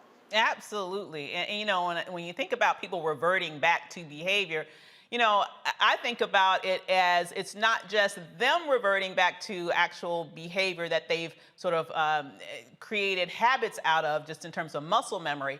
To me, it's about behavior that's related to perceptions, behavior related to assumptions, behavior related to what your mind thinks and perceives as a threat, a physical threat, or either some sort of criminal activity, that when you see this black man, be it in a bank or be it in his car, just trying to not get a ticket, all of a sudden, your brain goes to the farthest, most extreme interpretation of the situation that leaves one man dead and another man being paraded out like a criminal when all he's trying to do is to make money for his family and be able to feed his family in a legal way in which all of us look to do. Right, Rev? Yeah, I think y'all are touching on some really important points. And I've got 5 kids, and I've got them from 26 down to 10. So I try to stay in touch with the nomenclature, the words that people use in this day and age. If I had to use a millennial word, I would say this situation with the bank is a little bit triggering for me. And it's making me feel some kind of way. If I were to use that terminology, I think all of us have had that experience. That experience of having to be questioned, right, Doc Davis? You've had that experience, We've right? been followed around stores, and it's really interesting how it changes, for me at least, at different points in your life. So when you're younger, they're following you around the store because they think you're trying to steal something, like as if you can't afford to be there. And then when you're older, they follow you around the store because they assume you work there. No, I don't work here, ma'am. Right. I can't tell you where you can find that because I don't work here. Either way, it's the assumption that you can't be there as a regular customer like anyone else. And so this is just probably one of the most extreme and most humiliating ways in which something like this can go down. And it may not be extreme. I think about when we think about what happens in the Deep South or south of the Mason-Dixon line, I'm reminded of something I believe it was Malcolm X said. Said anything south of Canada is the Mason-Dixon. So when you're thinking about this, and I'm in Nashville, Tennessee, and I remember I was 19 years old. True story. I was 19 years old. I've been through the required black man training of how and when to drive by my father and fathers before him. I was working my way through college at Tennessee State, and I was 19. I was working overnight at the Crystal Restaurant down the street from my house on the main strip. And I took a break at 3 o'clock in the morning so that I could go get some gas in this old Cordoba that I was driving, my dad's car. I took a break to go get the gas because I knew that when I got off at 7 o'clock in the morning, I was going to immediately go to my 8 o'clock class. We were poor working class folks, so we just had to put in the work that we needed to do and do whatever we needed to do to be successful. But long story short, I remember pulling out of the parking lot of the Crystal and seeing a police officer, Berry Hill police officer, right across the street, the gas station. And before I made it past the next light, he had been right behind me, bumper to bumper, following me at 25 miles an hour. And when I say that, you say that in mixed company and people say, oh my God, that doesn't really happen, does it? And you just kind of say, I'm going to continue the story. But you get to the point where those blue lights come on. Mm-hmm. And those blue lights don't mean, oh, wow, what's wrong? The blue lights mean, uh-oh, let me go to 10 and 2. Mm-hmm. So I went to 10 and 2 and pulled over. And all of us are human beings. This epidermal layer, this skin thing, it's a social construct that we made up. So we all naturally have the same responses. And I always tell people there's an inner white man in me that exists. And he speaks out loud sometimes, and I have to suppress him and remind him that the outer man is a black man. So when I get pulled over and the officer comes up and shines this spotlight on me, the inner white man in me screams, what the hell do you want, Chief? But the black man in me who has filtered this says, can I help you, officer? Mm-hmm. What are you doing out here? Yep.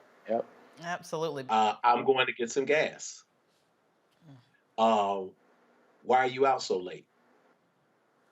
The inner white man said, why are you out so late, Barney Fife?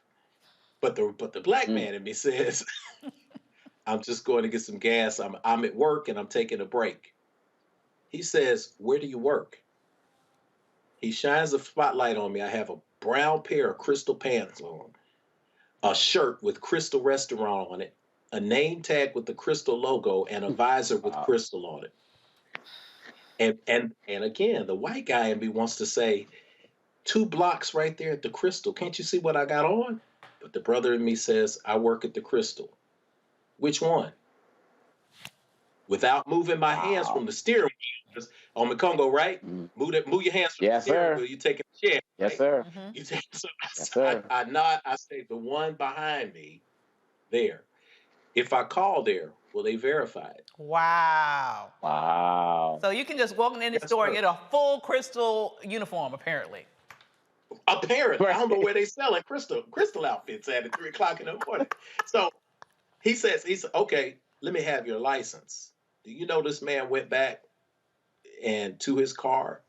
He not only called my license and saw no problems, but he called the restaurant and the manager and verified that I worked there. He came back to the car, handed me my license, and he said, be careful. And I drove to the gas station with that feeling of powerlessness, but at the same time, that weird feeling of gratitude that somehow I had reached that accomplishment that we reached of dodging the bullet, that I would see my family again, that I would grow up and get married and have kids, that I would finish college, and I was a step closer to that. And that's a feeling many people don't have. But when you go into that space where you go into a bank, the stereotype is you don't want to work, so you get a job and you get a paycheck. Well, we don't believe that this is your paycheck. We're going to handcuff you. I am celebrating the small victory that the brother got from the undisclosed settlement. I'm also celebrating all of us, men and women, who every single day have to navigate to a space where we're concerned when those blue lights come on, if we're going to make it and be able to see the next day. Each little victory counts. Absolutely. Totally agree. That's right. So there's a lot more to come on Roland Martin Unfiltered. We have to take a quick break, but we will be back soon. You're watching Roland Martin Unfiltered on the Black Star Network. See you in a sec.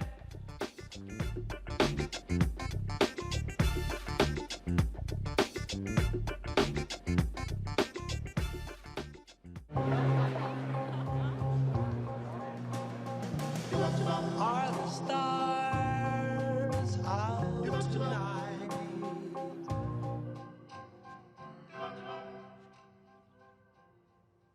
Alexa, play our favorite song again. Okay.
Maureen is saving big holiday shopping at Amazon. So now she's free to become Maureen the Merrier. Food is her love language, and she really loves her grandson. Like, really loves.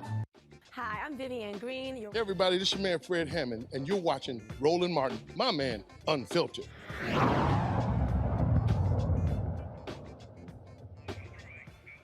Tornadoes left dozens dead over the weekend.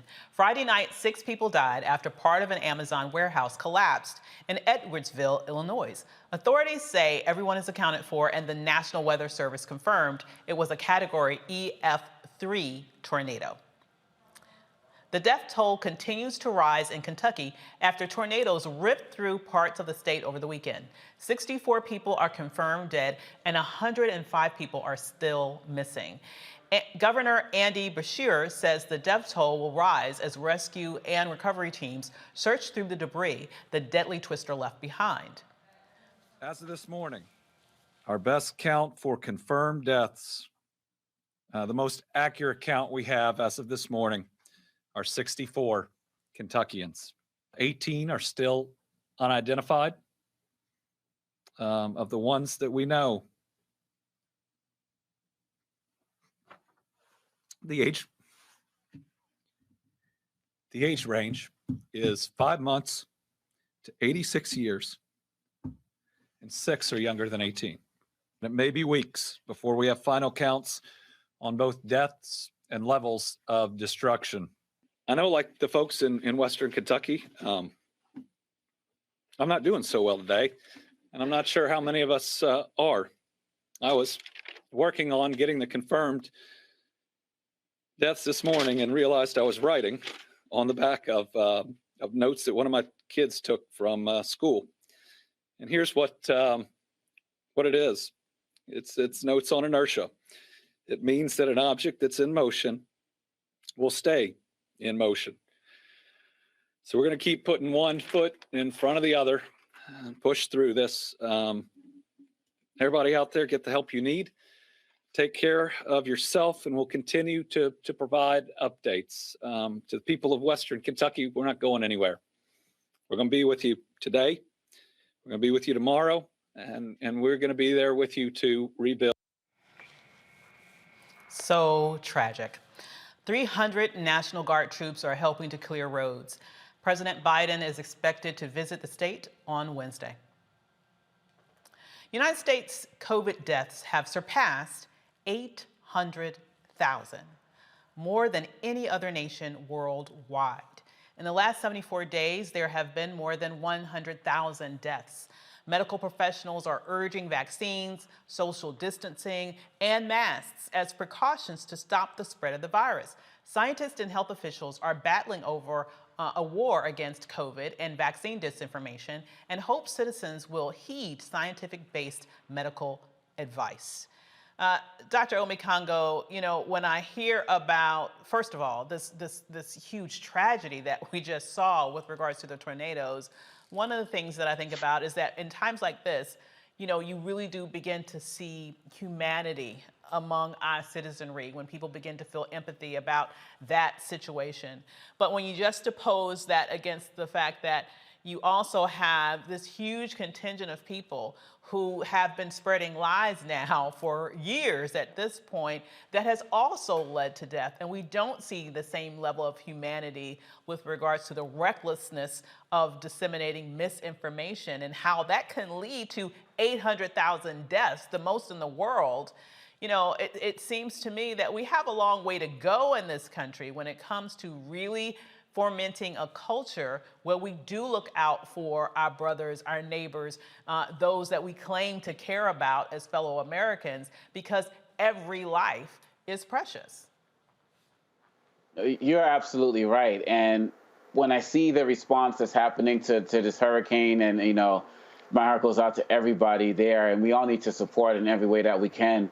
This hurricane didn't ask what your religion was, what your political affiliation was. It took lives. And really, at the end of the day, we're all supposed to come together to support any type of rebuilding that needs to happen. And it makes me think about when COVID first hit, we had the same mentality about COVID as we do about these hurricanes. We're all in this together, take care of each other, until the racial data came out. And when people found out that Black and brown people and people of lower economic status were affected more, it was liberate Michigan. It was, we're going to be all right. Even Trump declared a national emergency. But then the office that, you saw Jared Kushner looking at, well, maybe we should provide the vaccine to states and regions that support us first. He was having red and blue maps. Luckily we have a president with a little more humanity right now who's trying to help everybody. But you're absolutely right. And so when you add in this misinformation, plus the poor leadership we had in the beginning, that led to about almost 500,000 deaths before Biden came in.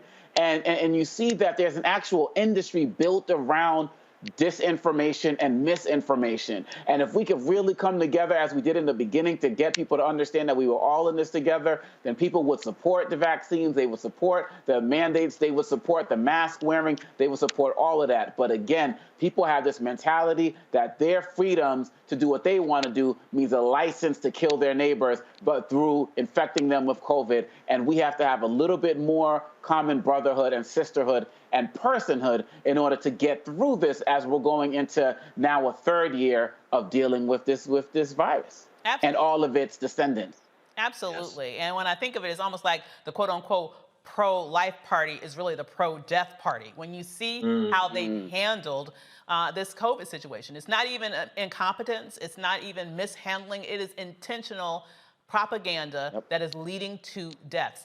There is no excuse when you think about the fact, Reverend Carr, that we like to say that this is the greatest nation in the world. We like to say that there's nothing that Americans can't do. We like to lean on this idea of American exceptionalism. Hell yeah, we're exceptional. We're the worst nation in the world when it comes to COVID. More people have died in the United States related to this pandemic than in any other nation in the world. That wasn't by accident. If you ask me, in many ways, that was intentional. Of course it is. And when we have this myth of American exceptionalism, when we start to move into the space of belief that we're living in the zenith of civilization, we often forget that civilization's root word is civil. Civil speaks to the social order. So we should be in a space where everything is equal, right? And again, Doc, when you're talking about diversity, equity, and inclusion, we often do the diversity. We also often do the inclusion, but we forget about the equity. And the equity is about resources. It's about the money. It's about the forces. Now, in these situations here, with over 50 million people infected with COVID, some strain or some variant, with over 800,000 deaths, that's larger than some U.S. cities' entire population. It's tragic. You couple that with natural disasters. We're doing natural disasters. I probably look gruff because at my house we've been without electricity for 2 days because we caught the tail end of the tornadoes that hit in Tornado Alley this time, but last year hit Nashville directly. But to the people who are there in in Evansville, Illinois, to the people who are in Kentucky. I think the ticker is up to 74 who have transitioned into life after life, and 109 people who are unaccounted for. We have to now look and see where our humanity is. These moments, these crossroads give us the time to make a check, to have a checkpoint. It was interesting, fascinating, and even heartfelt to hear the governor say a couple of new things. In his latest press conference, he pointed out something that was a glaring difference. And we're talking about the South. He said this is the fastest time in history with the national disaster that the president has declared a state of emergency. That simple shift in federal, who's sitting in that chair, makes a world of difference. You don't have to wait. You don't have to vet. You don't have to decide who's blue and who's red. You say people need help. We're in a space now, and I'll close it with this. We, as human beings, right, we are not human beings who are piecing together these spiritual experiences. We are indeed spirits who are navigating the human experience. And we're living in this little body that was made for us to exist in. I call it our earth suit. And each one of us is trying to navigate the best way we can through our earth suit. We're trying to protect our earth suit from COVID. We're trying to protect our earth suit from natural disaster. We're trying to protect our earth suit from being shot by the police. We're trying to protect this earth suit because it holds something invaluable. Something the governor recognized, and I could feel it in the emotion, was one of the laws of Newtonian physics. And he quoted it on the back of his paper. It's a metaphor for where we should be as a world, as a society. And it's real simple. An object at rest remains at rest unless acted on by an unbalanced force. It's going to stay the same unless we decide we're the unbalanced force. An object in motion remains in motion in the same line and trajectory unless acted upon by an unbalanced force, and it changed. Do we take this moment to say we don't like the static state of civilization in America? Do we take this moment to say we see a trajectory that we do not like, and therefore, because of those two elements, we are going to be the unbalanced force? We are going to put something new in this world right now that is going to make sure that we demonstrate what humanity truly is. And it's a remarkable moment for us to do so in the United States of America. Absolutely. And coming up next on Roland Martin Unfiltered is another way to protect your earth suit. It's our Fit, Live, Win segment. Today we will find out how to lower our blood pressure naturally. But first, a word from our partner, Amazon. Roland Martin Unfiltered on the Black Star Network. We'll be right back. Betty is saving big holiday shopping at Amazon. So now, she's free to become Bear Hug Betty. Settle in, kids. You'll be there a while. Ooh, where you going? Hi, I'm LD Barge. Hey, yo, Peace World. What's going on? It's the Love King of R&B, Raheem Devon, and you're watching Roland Martin Unfiltered.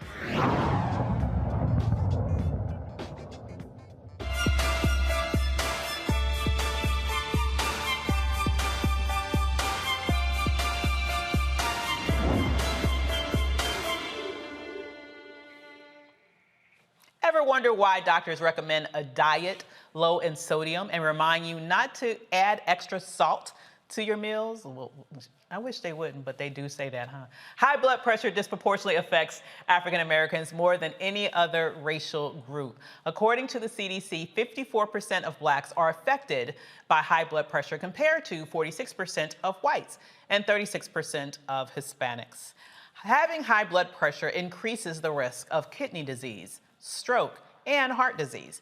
Here to tell us how we can lower our blood pressure naturally is Dr. Frida Fisher, nephrologist, internist, and author of Under Pressure, a guide to controlling high blood pressure. She joins us from Georgia. How you doing there, Doc? I am great. How are you doing this evening? I am doing great. Now, this is such an important topic because as we just laid out here in the statistics, this issue of high blood pressure, honestly, is deadly, and it disproportionately impacts Black people. What can we do to take control of it in a natural way? The first thing we can do is understand our risks. If you have family members who have high blood pressure, if you are a person who is living with obesity, that puts you at risk. If you lead a sedentary lifestyle, if you're busy and you just don't put exercise as a priority, that puts you at risk for high blood pressure. So there are all kinds of things that put us at risk. But the trick with high blood pressure is that a lot of times we have no symptoms. And so I get patients in my office all the time who say, oh, no, I feel fine. I don't have a headache. I exercise. I do well. I think I'm fine. But high blood pressure is a silent killer. So you can be walking around here looking healthy, feeling good, but the high blood pressure can be damaging your kidneys, damaging your heart, causing strokes, and ending you up in my dialysis unit on dialysis when it really doesn't have to get to that point. Wow. So, I know as a daughter of two parents who were on blood pressure medication for years, my mom is still on it. She's still with us in her 90s, but my father actually ultimately succumbed to heart disease in the fact that he had a heart attack and later on did pass, largely related to that. What can you tell us about how we can control this? Because I think for me, and probably a lot of people like me, we hate the idea of being on a drug for the rest of our lives. So what are our other options to control high blood pressure without having to rely on sort of pharmaceutical interventions? So here are some options. And one thing I want people to realize, that even as we have lifestyle options, you may still, if you have severe high blood pressure, have to go on medications. In other words, if your blood pressure is very high, 200s over 100, 160 over 90, we don't sit and wait for 6 months to a year for the lifestyle medication, the lifestyle regimens that kick in if that blood pressure is damaging. Sometimes you might have to do integrative therapy where you do both. But here are some ways that you can get started. One, maintain a healthy weight. You want to consult with your physician, find out what weight is healthy for you, and eat a heart-healthy diet to try to get to that weight, which I know is easier said than done. With a lot of us in the Black community, a weight that is written down, that's kind of a cookie cutter weight that should be right, it may not be right for you as an individual if you're shaped in a certain way where you're a muscular person or your bones are dense. And so you really want to find out what weight is healthy for you. And in some cases, some studies have shown that for every 2 kilograms you lose, like if you lose about 5 pounds, you can lower your blood pressure by as much as 5 to 10 points per 2 kilogram loss. So getting to that healthy weight is not just about vanity, but it can help with blood pressure.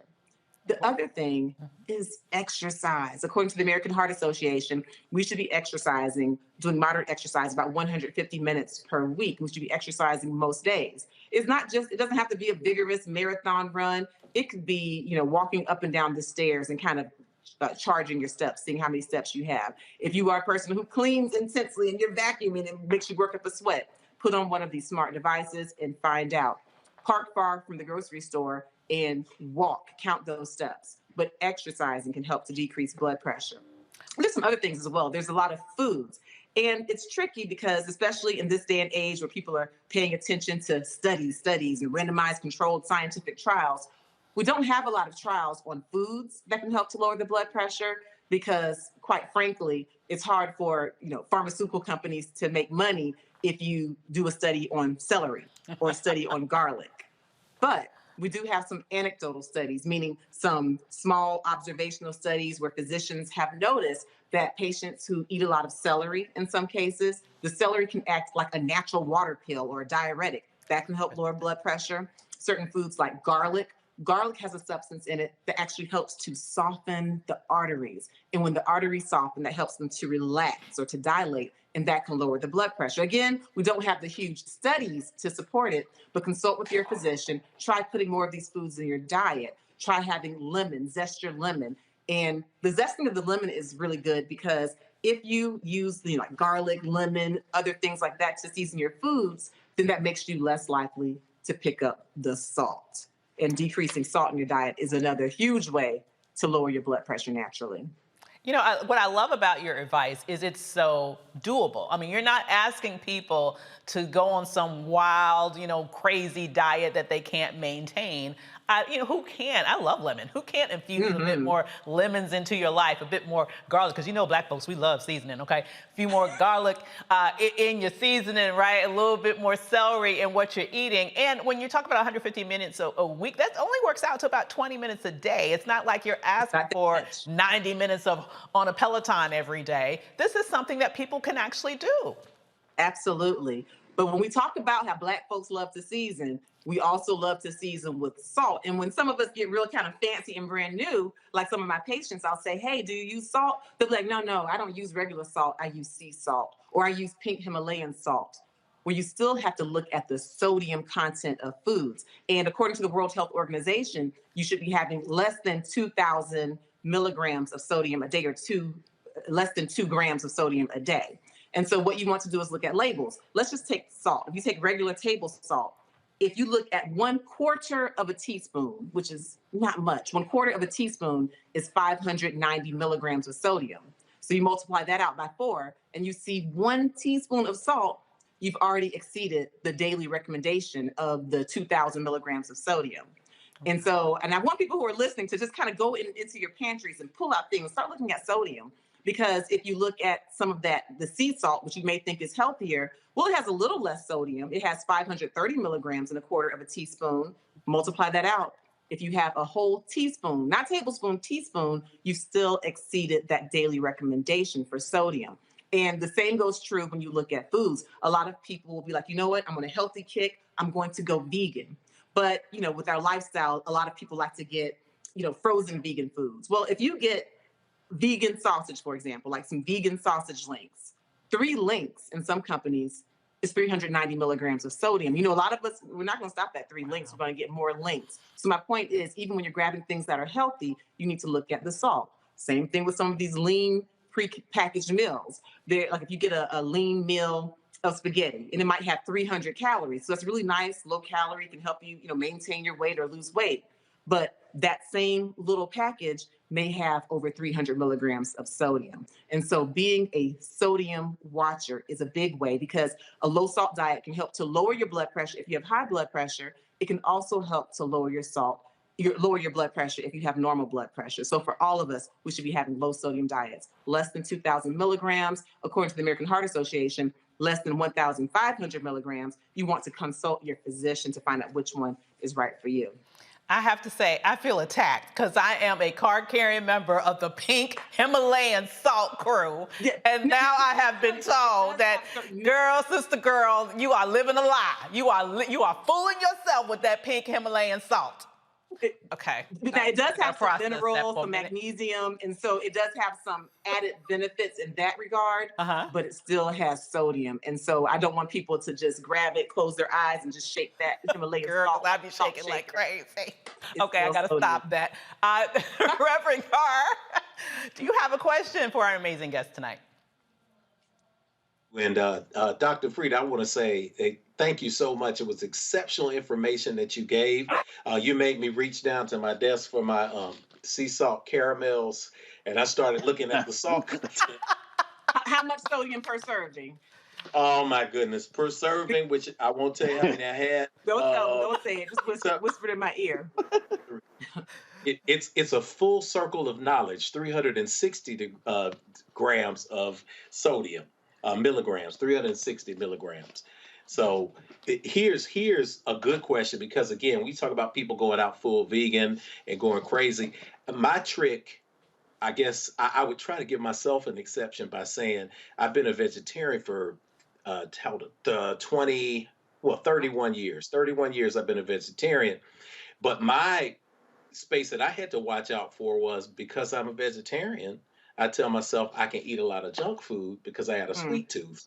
And so I don't always look in on the sodium content. And when I came through the old school stages of veganism, vegetarianism, you had to actually make your burgers out of black beans, and you had to do that, rice patties and all the old school stuff. Young cats come up now, we got Impossible, we got Beyond, we got all of the other products. And I look at it, and they are so loaded with salt that I literally, you're hurting yourself if you eat those every day. So let me ask you this, because I know you've got so much great information. For the average person who's out there who says, you know what, I'm in a culture that says I'd rather eat what I want to eat and take a pill for it, but I really do want to make a change. What are one or two things they can do after they get off the program tonight to say, starting tonight, first thing in the morning, here's 2 or 3 things I'm going to start to do? Here's the first thing: meditation. Meditation. And I used to think that meditation meant just kind of sitting down and being quiet. What are we doing? But when you meditate, you clear your mind and you do slow, deep breathing so that you get into breathing practices. And here's the thing about breathing. Slow, deep breathing is another way you can lower your blood pressure naturally, because when you take in slow, deep breaths, that causes the heart rate to lower, and it causes the blood vessels to get bigger or to dilate, and it lowers the blood pressure. So something that people can do even right now or as soon as they get off of this program, they can silence the room, slow, deep breathing, that can help to lower the blood pressure significantly. And other things, as far as the meditation, a lot of times, and I'm guilty of this too sometimes, no matter how successful I am in my day, no matter how many great things I'm accomplishing, I will just look at that things to do list and say, dog, I didn't get my stuff done. And I'll beat myself up. And I think a lot of us do that. But if you pause, and for the first thing you do when you wake up in the morning, you think, what all did I do that was good yesterday? What is it about myself that I like?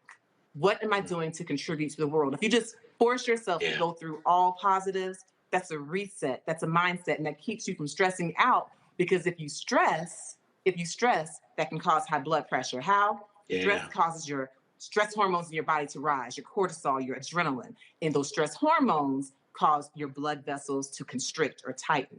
And that leads to high blood pressure. So imagine if you're not meditating, if you're not being positive, if you're not clearing your mind, and you're stressed out several times a day, that can lead to surges of high blood pressure several times a day, which can put you in my dialysis unit, because high blood pressure is the number 2 cause of patients having kidney failure in this country. And high blood pressure is a leading cause of strokes and heart disease, oftentimes very preventable. Wow. Dr. Omekongo, thoughts about any questions that you might have? Oh, thank you, Dr. Frieda, for all of this incredible information. I feel great because I have my celery today, but I did have those vegan sausages, so I will be checking that. So I'm 50-50 out there. The question I have is about beverages, because some people will say, I'm going on like a juice fast or this fast, but isn't sodium in our beverages also something that people should be taking into consideration as well?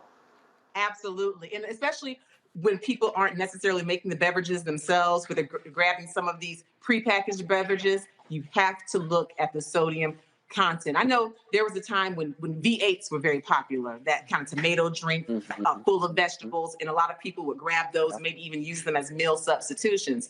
You got to look at the sodium, because salt is salt, sodium is sodium, and it can still send your pressure up. And juice also can have a lot of sugar as well. So people think that they're being healthy, but if you're someone who's at risk for diabetes or pre-diabetic, you still need to watch the sugar that you take in. So that's a good point. All juice is not necessarily healthy. You need to be creating your own juice from the vegetables or from the fruit that you put in there yourself. Wow, well, this is such important information. Information literally that can add years to your life and can add vibrancy to the quality of your life. So thanks so much for joining us this evening and sharing. Thank you. Absolutely. Well, that's it for us tonight. I want to thank my panel, Dr. Omekongo Binga, professor and lecturer at the School of International Service at American University, and Reverend Jeff Carr, the founder of the Infinity Fellowship. Thanks for joining us here on Roland Martin Unfiltered on the Black Star Network. We'll see you next time. Holla!